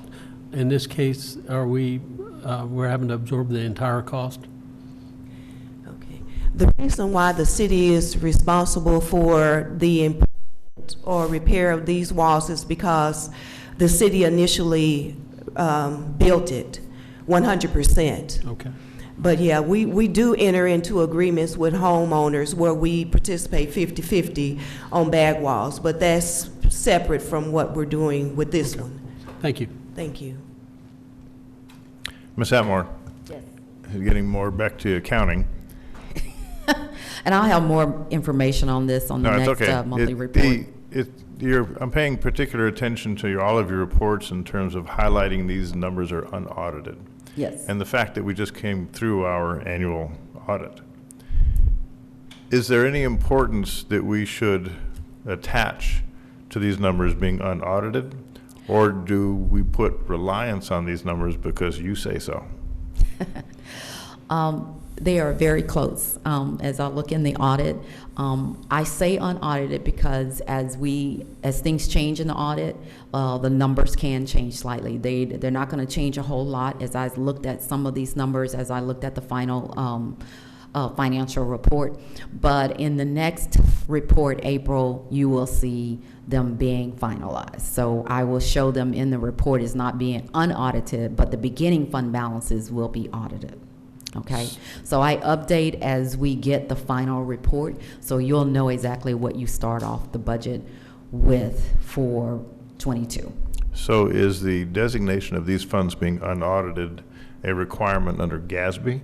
That you No, do that so these are cash so that the fund public statements. so that the public information is clearly communicated that these are unaudited numbers. This is a monthly financial report that's not really governed by any type of GASB standards. These are monthly cash bases, what we call modified accrual statements to the council that you mandate that we give you an update each month. So really what I give you is basically cash basis financial statements, okay? What I am required to do at the end of the year is go through the end of the fiscal year is that I have to report all these numbers on an accrual basis. So I have to do an adjustments where money might have come in later months that actually belong to the prior month. I have to record them back. But on the monthly financials is strictly on a cash basis. Cash basis, right? Yes, sir. Right, understand. Okay, thank you very much. Mm-hmm. Seeing no more questions, thank you for that. Moving on to item number B, receive the fiscal year 2022 second quarter investment report as of March 31st, 2021. Yes, sir. One more time, this is a report of our quarterly investment reports, and this is just a report on all of the cash and investments that we have in the city, that's in the city's funds right now. So currently, as of the end of March 31st, we had $79 million, over $79 million in city funds, and the weighted average yield on that portfolio is 0.51. We earned about $29,000 of interest during this period, and prior to that, we had 76 million, and the yield was 0.41 basis points percentage, and over $35,000 of interest coming in. You can see our made mostly of money market accounts and local government investment pools. And we also have what we call demand deposits, which just basically money that we have in Wells Fargo, which is our depository that we contract with. And we have 8% of our funds are still in certificates of deposits as they mature. Right now, we're getting ready to look at an investment plan to go back out so that we can continue to ladder our investments to see what's out there. As of March 31st, 22nd, you can see the yield, how we rate according to other securities out there, the treasuries, the 3-month and 6 months treasury, and well, there's an investment pool called Tex Pool that we look at their yield. So as you can see overall, Duncanville's investment portfolio is doing better than those benchmarks that we have currently right now, and they've done better. We've done better in both quarters from December through March. As we look at the yield, you can see that this is just showing you that as you go further out, the weighted average yield, the blue line is showing you where the weighted average yield is that we have, and then the other red and the green are showing you what Tex Pool yields are, and you can see that we are always a little bit slightly above those yields in our investment portfolio. And this is just also showing you what that yield curve looks like for the treasury notes. This is just the treasury notes and what their yields are like. The farther you go out, the yield is higher. Now bear in mind that governments are not best not to go out beyond 2 years, even though you see the best rates at that point, but anything could happen. And so per our investment policy, going beyond 2 years is a little bit more risky than we want to get as a governmental entity. And so our strategy is to continue to ladder the portfolio as the cash flow permits, and as the market rates anticipates to raise higher, to be increased, and it is going up. And so I am gearing up to do some more looking at the strategies, working with Valley View Investments to do some investments out there with the increase in the rates right now. So an increase in rates, unfortunately, means the increase in rates is tied to inflation. Yes. So as the forecast is for inflation to increase, the interest rates would go up commensurately. Mm-hmm. So we as citizens paying money out of our back pocket are going to be paying more for things because of predicted inflation, whereas the city benefits as a result of increased inflation by getting more interest on the investments. Right? Yeah. Okay. Citizens just a comment. We're going to pay either way you go. Yeah, it's a soliloquy, not really a question. Okay. Yeah. But we try to deliver the services with the funds that we receive. So, you know, it's always a challenge to do investments with governmental funds because the restrictions are there to protect citizens' money, the public's money. So it's a challenge. Thank you. Mr. Harvey. Thank you, Mayor. Just for the benefit of Councilmember Cherry and for the viewing public, cities in Texas, particularly our city, are governed by a law which is called the Public Funds Investment Act. And according to the provisions of the Public Funds Investment Act, we, as a governing body, have to have an investment policy which primarily emphasizes safety. And there are two, and the final consideration for our investments is rate of return. And so consequently, this exercise that we're going through is to inform us as a governing body as well as the public that the public monies that we are investing are invested in conformity with the requirements of the Public Funds Investment Act. And the Public Funds Investment Act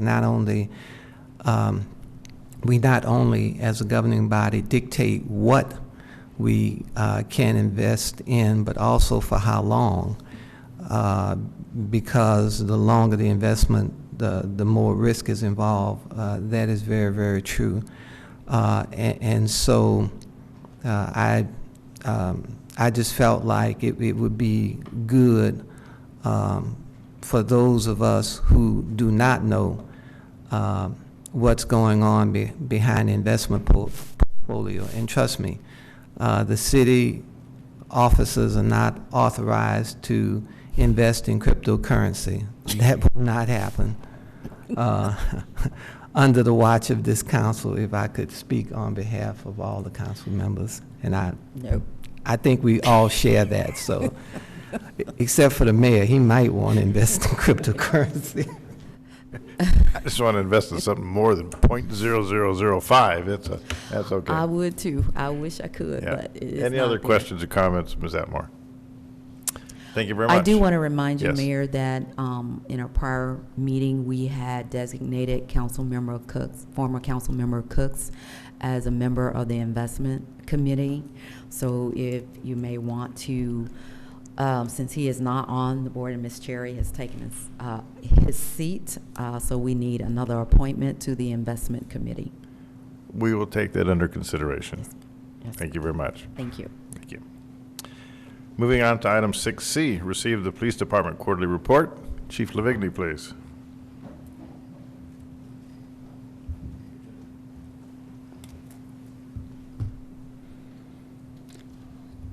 Thank you, Mayor and Council, City Manager. As always, I appreciate the opportunity to report on our department from our first quarter this year, and we appreciate your support. Again, we're a recognized agency by the Texas Police Chiefs Association recognition program. Staffing and personnel-wise, Officers Ryan Peterson and Reagan Goodwin have completed their field training, and they're independently working in patrol, and they're doing a great job. Officer Ralston Marshall is in his second phase of training, and he's doing a good job as we would expect. He is a former assistant warden for the Texas Department of Corrections, and he's a very mature individual, and he's doing a great job. Officer Gaston Banks, he was a lateral hire recently. His infield training, he did 5 or 6 years with one of the hospital police departments, and they hated to lose him, but he's our gain, and he's doing a great job for us. Also, from the last test, we hired Brandon Dunn and Saul Vara, and they're currently in the Dallas Sheriff's Office Police Academy, and they're progressing nicely. Referencing that test that we had back in March, we had 23 applicants that took the test, 16 passed, and that's something that is not germane to our agency. It's something that police departments across the Metroplex area as well as the country, from what I've been able to read and see, we're experiencing as a profession. And we have hired one applicant, another lateral transfer that has begun his field training. He's a former employee with us. He worked as a jailer with us previously. So we're looking for good things from Ferris Costa as well. Just to reiterate, since we're reporting on our first quarter, Doug has left the building, although occasionally he still shows up, and we're happy to see him. Officer Michelle Arias, pictured in the second picture, is has got some big shoes to fill, but she is settling in and doing a great job for us. So we look for good things from officer areas. Other staff development, Lieutenant Matt Stogner previously has been promoted to Assistant Chief of Police. Sergeant Emmett has been promoted to Lieutenant. He also is a recipient of the FBI LEADA Trilogy Award. He has to go to gain that Trilogy Award, has to go to 3 different sessions of this training, and they're very good leadership training, so he's doing a great job for us as well. Sergeant McCarty obtained his Master Peace Officer certification, and Officer Ambrosio Hernandez is not pictured here, but he was selected as the representative for our department on the new regional care team that we have just started a little bit earlier this month. Just some patrol activity comparison at a glance. So from January to March 21 to the numbers in 22, we answered over more than 1,000 calls in 22 in that same time period. And we took a little bit less, a few less reports, but we're answering more calls. This is one that we're working very hard on, but we're still not getting our citizens' attention. We need our citizens' help to help us curb burglary of motor vehicles. They need to be more cognizant of what they're leaving in their cars and not do that, take out or lock. And our pass rates are not very good, but we're still working hard to get that up, and our volunteers help in that venture quite a bit. Other department activity, use of force incidents, number of vehicle pursuits. They've 3 and 5 respectively. They've all been within department guidelines. And number of complaints, 2 internal for policy violations, both were sustained. Listed there is 1 external complaint for excessive force, and I can tell you now that that complaint was unfounded. We're behind a little, had to push this report a couple of meetings, but I can tell you that report was unfounded. Community engagements, just as usual, we try to get out into the community. We've had several partnerships, as we call them, meetings, several of which are pictured there. Coffee with the chief, the mayor was at, our inaugural one at McDonald's up on Duncanville Road, and we were appreciative that they hosted that initial coffee with the chief. So we report NIBR's group offenses. They're a little bit more specific than what we used to do with UCR for years across the country. And right there is a list of offenses. I believe there are 33 in total, Group A offenses that are reported. And you can see the summary of what occurred. There's a handful that after they were reported, we unfounded them for various reasons. And then that's how we get to the actual. And then there's our clearance in the last column. Chief, Yes, sir. you might want to explain what cleared means. Okay. There's several different ways we can clear a case. Obviously, we can clear with an arrest. We can exceptionally clear cases. For instance, if we've got multiple victims, but thus far we've only been able to or multiple suspects, defendants, we were only arrest 1, that counts as a clearance for that case. Doesn't mean we won't make more arrests. If we get a defendant or a victim that gets further in the process that says, hey, you know what, I decided I don't want to prosecute, but we have enough evidence to go that we would be able to prosecute, then we can list that as an exceptional clearance, and there are various other ways. Clearances, keep in mind, the more serious the offense, the more physical evidence we may have, the more we may certainly have resources to put to that offense to try to solve it. And we may get a better clearance rate the more serious the offense. That's why you see crimes against person offenses are typically have a better rate of clearance in most police departments than do property crimes, just because we have the resources and we can make that call to say that's money well spent, not to say that any offense should happen, but we have to make those calls sometimes. So looking at line 35, with a high number of 46 instances occurring and 40 clearances means that our police force is doing a pretty strong job of finding the individuals or the perpetrators of these drug offenses and making arrests. Yeah, and so understand, and 35 is a code. You kind of confused me there, but I found what you were talking about. Understand with drug narcotic offenses, we're typically going to clear those, because think about it. If we pull up on a traffic stop and it's a drug offense or a weapons offense, we see it and we're going to make the arrest. We're probably going to clear that. So that's one of those funny offenses that where most time if that's occurred, we're going to have a clearance. So here's just a brief comparison of our best Southwest city partners.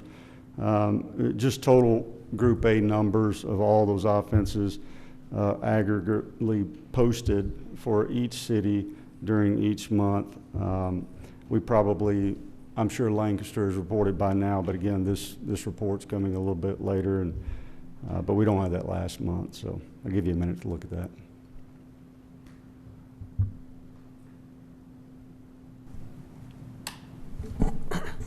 Well, Chief, I just wanted to compliment you very quickly on that that comparison between the cities, because it really helps with perspective, and I think that's very important. Sometimes when we look at things, we look at it in isolation, but looking at something like this, we really appreciate that this is a problem plaguing all of our communities, and we are certainly doing a very good job compared to some of our other communities, so kudos on that. Thank you, sir. And the next couple of slides are what, as a body, the council has wanted to see for some time now, just a kind of a breakdown of those top offenses, unfortunately, that are occurring in the various council districts. So I'll give you a minute to look at that one.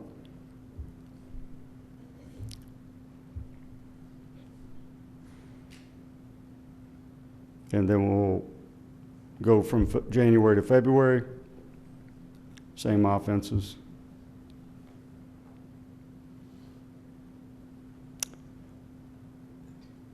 And then from February to March.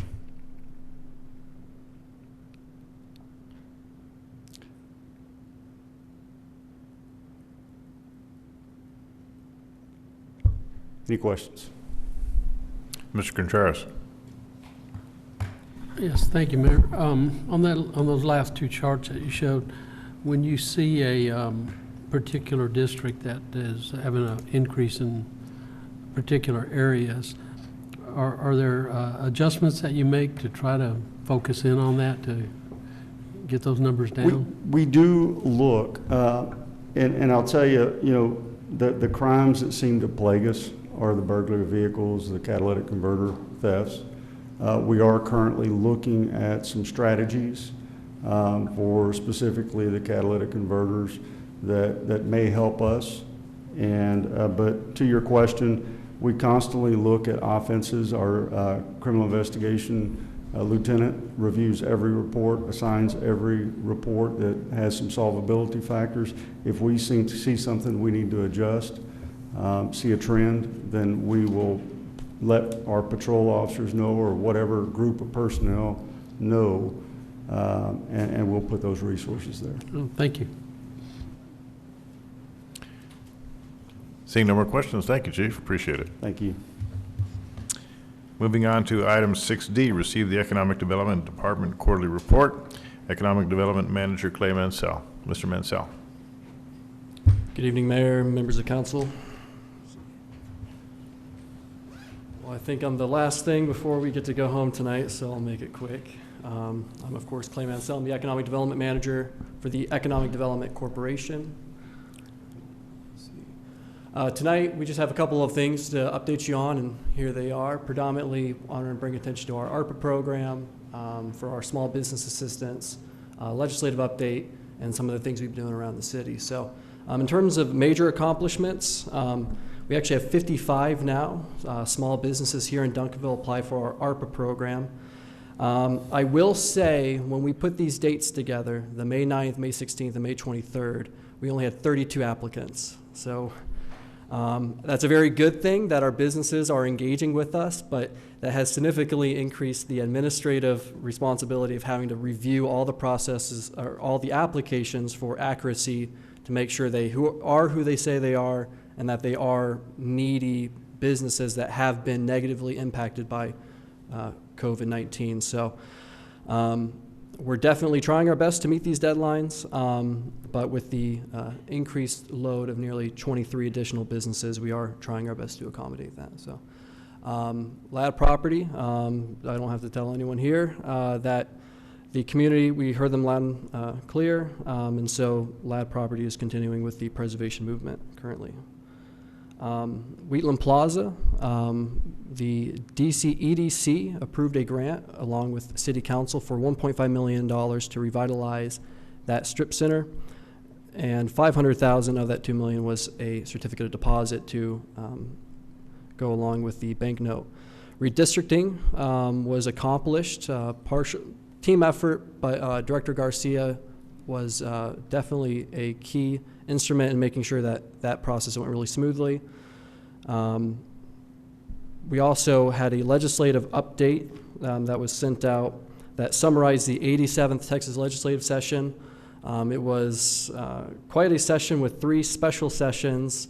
So part of that legislative update was examining the impact that has on not just economic development in terms of municipalities, but all departments.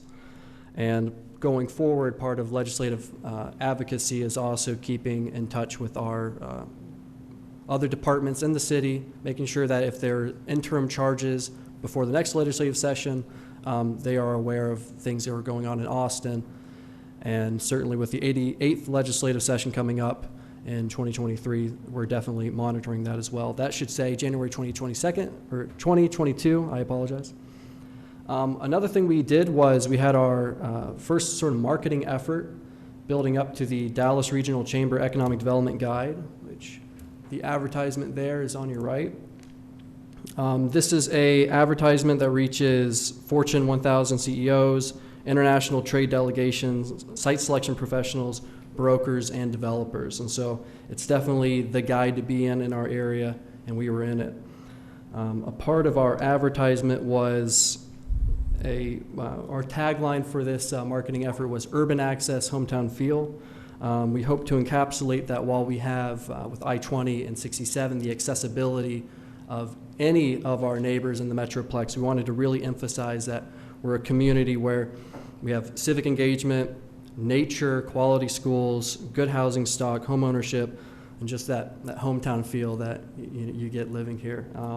As a citizen of myself here in Duncanville, I'm definitely proud to call this home.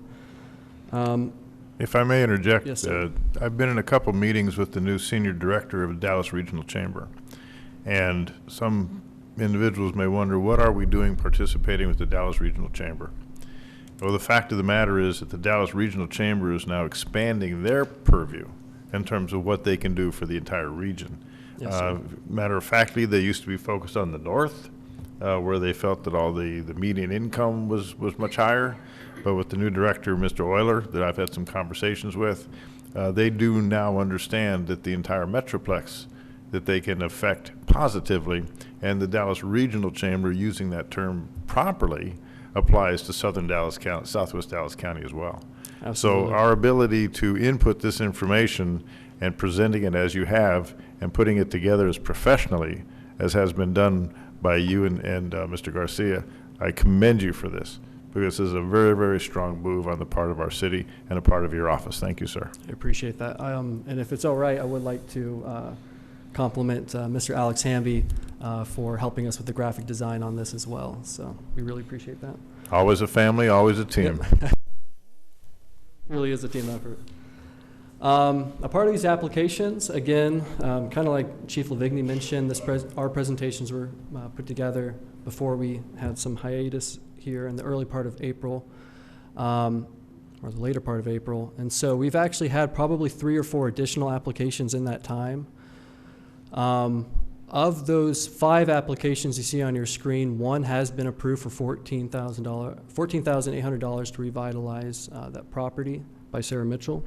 We're currently monitoring that. It was at its core a code issue, and so as that code issue gets addressed and a tenant gets in that space, a CO will be issued, and no money has been released yet because it's contingent on that lease agreement. So once that future business goes in that space, that's when the incentive dollars will be reimbursed. In addition, we've been working on our EDC budget along with every other department, business roundtables, meeting with the community, assisting with job fairs, and working on our policy revisions. We've addressed state-mandated annual reports, TIF and hot tax, flavor of Duncanville. We had a booth. That's actually one of, it's hard to track exactly where our ARPA program just really skyrocketed, but the flavor of Duncanville, we did have a chance to meet with all the businesses there, educate them on ARPA. So I know for a fact, leaving there, a couple of the businesses there were educated on the program and they have applied. Mr. Harvey had a question. Thank you, Mayor. If you could go back a slide. Can you offer me about 2 or 3 sentences on the progress of food truck efforts? Fingers crossed, we'll have something soon. It's not necessarily a truck per se, it's more of a trailer, but it is a food truck or food trailer. We're currently working through the permit process with them right now. They've submitted their food handling licenses and all that kind of stuff. So fingers crossed, pretty soon we'll actually have kind of our first one since we've adopted the food truck ordinance back when Mr. Thibodeau oversaw that process. So hopefully we'll have our first. It will be on Main Street. I won't say where because I don't want to I guess spoil the excitement quite yet, but it'll have a pretty good Main Street visibility. And it's certainly one of those places where the community can go there, pick it up in the morning, on the way to work, on the way to school, and enjoy it. So I think it'll be a great addition. They actually, again, I don't want to say too much, but while they're not, they are local to the Southwest region. They prep their food in Oak Cliff, and then they would be coming here and serving it here. So we would get the sales tax dollars from that. So good progress on that. Since we had that new process, we're still working through the kinks and making sure that the process is easy for the applicants to go through. I know sometimes when you roll out a new process for the first time, it can be, it's a learning experience for both sides. I actually engaged with them today. As far as I'm aware, the site is ready for the electrical and water. And so, fingers crossed, in the next couple weeks or so, sooner rather than later, they'll set up, they'll get inspected by our health inspector, and hopefully open for business and get their CO, and we'll be ready to rock. So. And we'll salute that with appropriate pomp and circumstance, as the language of the proclamation says. All that kind of stuff. Yes, sir. Yeah, absolutely. That would be fantastic. And yeah, we definitely want they're very community orientated. Again, I don't want to say too much, but their business model, they're veterans, and so they're also firefighters. And so part of that is they like to give back to communities through fire professionals. And so they're definitely civic minded, so I think they'll be a great corporate citizen to Duncanville. So yes, hopefully a ribbon cutting and everything like that. And I think hopefully we can actually partner with our fire department to maybe get a fire engine out there or something and do something really grand. But just understand, Mr. Harvey just wants free food. Yeah. No, I've been waiting for a food truck about 4 or 5 years now. I'm just, Yeah. you know. Maybe we'll do like a soft opening, get them up and running, because I want them up and running for sure, but we definitely want to celebrate them as well. I just want a photo op so I, grandkids, hey, Grandpa actually did it. Oh, there we go. So Thank yeah, so we've I'm in conversation with them, and so hopefully that should be sooner rather than later. So for myself, the city manager recognized me previously at a previous meeting, but I did graduate from the OU Economic Development Institute. This is a pretty major milestone in economic development certification. The next step is certification, the CECD. And then I would have more letters behind my name to go with the MPA. It's lonely. So. And then Director Garcia has graduated from the Executive Leadership Institute through the National Forum for Black Public Administrators. And so these are pretty major accomplishments for the city of Duncanville as we become more certified and we're aware of best practices, industry standards, because a part of what we're learning are the cutting edge of things and stuff like that, particularly the networking opportunities we have, understanding, I can speak for myself through going through the OU Institute. You know, there'll be colleagues of mine, and these are not any fault of their own, but you know, some of them have never touched a incentive deal before, and they've worked in their departments for 10, 15 years and stuff like that. So being able to share my experiences with them, learning from them, particularly in workforce development, that's definitely an area that I need improvement in. And of course, I took a workforce development course through OU Institute. And I think workforce is actually one of the next things we're talking about. So, well, before you move on, we commend you and Mr. Garcia for putting the time, the energy, and the diligence outside your normal work hours in order to achieve those graduations, those certifications. Great credit to you. Kudos to you both. So to kind of speak to Development Services Department, of course you guys are aware of the changes that I've been making, but Director Garcia is of course over Economic Development, Planning and Zoning, Neighborhood Services, Building and Inspections now under the Development Services umbrella. And one of the things we're increasingly, we started the process before this process, but it's really advantageous now that we are under one umbrella, are these pre-development meetings, development review committees, might be some of the terms you're familiar with, where just as we get businesses that come in, whether they have a dream and they just need guidance, or if they have tangible plans, we are able to accommodate them through that process and work them through what we need from them, what they need from us, and we can really help them through that. So this has been a really good positive change for sure. And to conclude my presentation, I just want to talk about a job fair we had here on the topic of workforce development.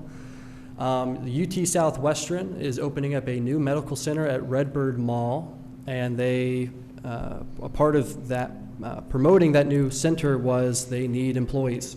And so Duncanville was the first and hopefully future location, though we probably have to share with our best Southwest partners, who did help. I do want to recognize them for helping financially support this. And it was a pretty big affair. We've been working with them for quite some time, going back to October or November of last year. Every Thursday, 11:30, we would meet to discuss the details. So it was partially online and in person. Of the in-person candidates, 55 Duncanville residents left with contingent job offers. That's something that we're very proud of.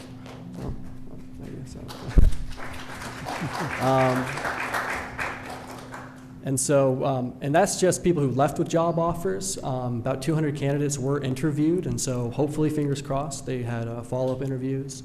And I believe an additional, I think it's on the next slide, 10 or 11 online people also got contingent job offers. So this is just a tentative schedule we had going back to December.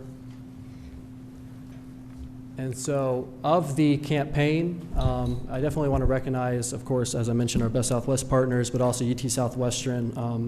They have a really sharp team over there. They made this process. And also Texas Workforce Commission was instrumental through the Eventbrite signups. They helped with computer technology, setting up Also, I'd like to recognize the field house for providing the facility, the tables, the staff to make sure that people could get in there, set up, break down and leave. So it was truly, truly a team effort. And Texas Workforce Commission definitely was a major help. We couldn't have done it without any one of our partners. So we had about 4,000 touches throughout the community. Oh, I'm sorry. I don't know, Mr. Contreras, you had a comment? Well, no, because it sounds like he's wrapping up. Okay. It was a couple slides back, I'll wait. Okay. So of those 4,000 touches, we had about 550 people registered, 250 plus interviews, the 62 contingent offers, and then hopefully those people will be hired, and they are hoping to have their first patient July 18th. And so this is definitely something we are monitoring. Ruben Esquivel, excuse me, Vice President of Community and Corporate Relations, sorry, it keeps jumping, had this to say about the event. I don't know why it keeps jumping, I'm not touching it.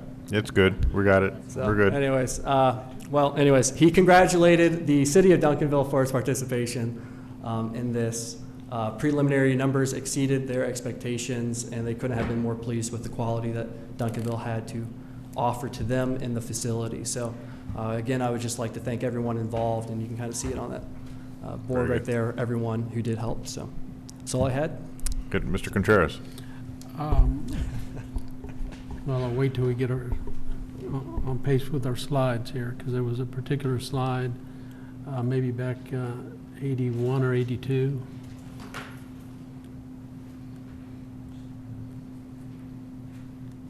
Which side, sir? It may have been 81 or 82. It was before these, this Southwest. There you go, that one there. When I'm looking under Development Service Department, Economic Development, Planning, Zoning, have we filled the vacant zoning position for Mr. Thibodeau when Mr. Thibodeau left? What we are doing is we have been working, Mr. Tennant has been working with HR to review the job description, and I believe we have posted that position for advertisement. And so we have just been, we went through 3 applicants so far, or three weeks. It's been out, it's been advertised for 3 weeks now. All right, thank you. And so, yes, we are recruiting under our thank HR you. for that position. Thank you. Seeing no further comments, inputs from our council, completing all of our business for tonight, we are adjourned at 9:14. Thank you very much.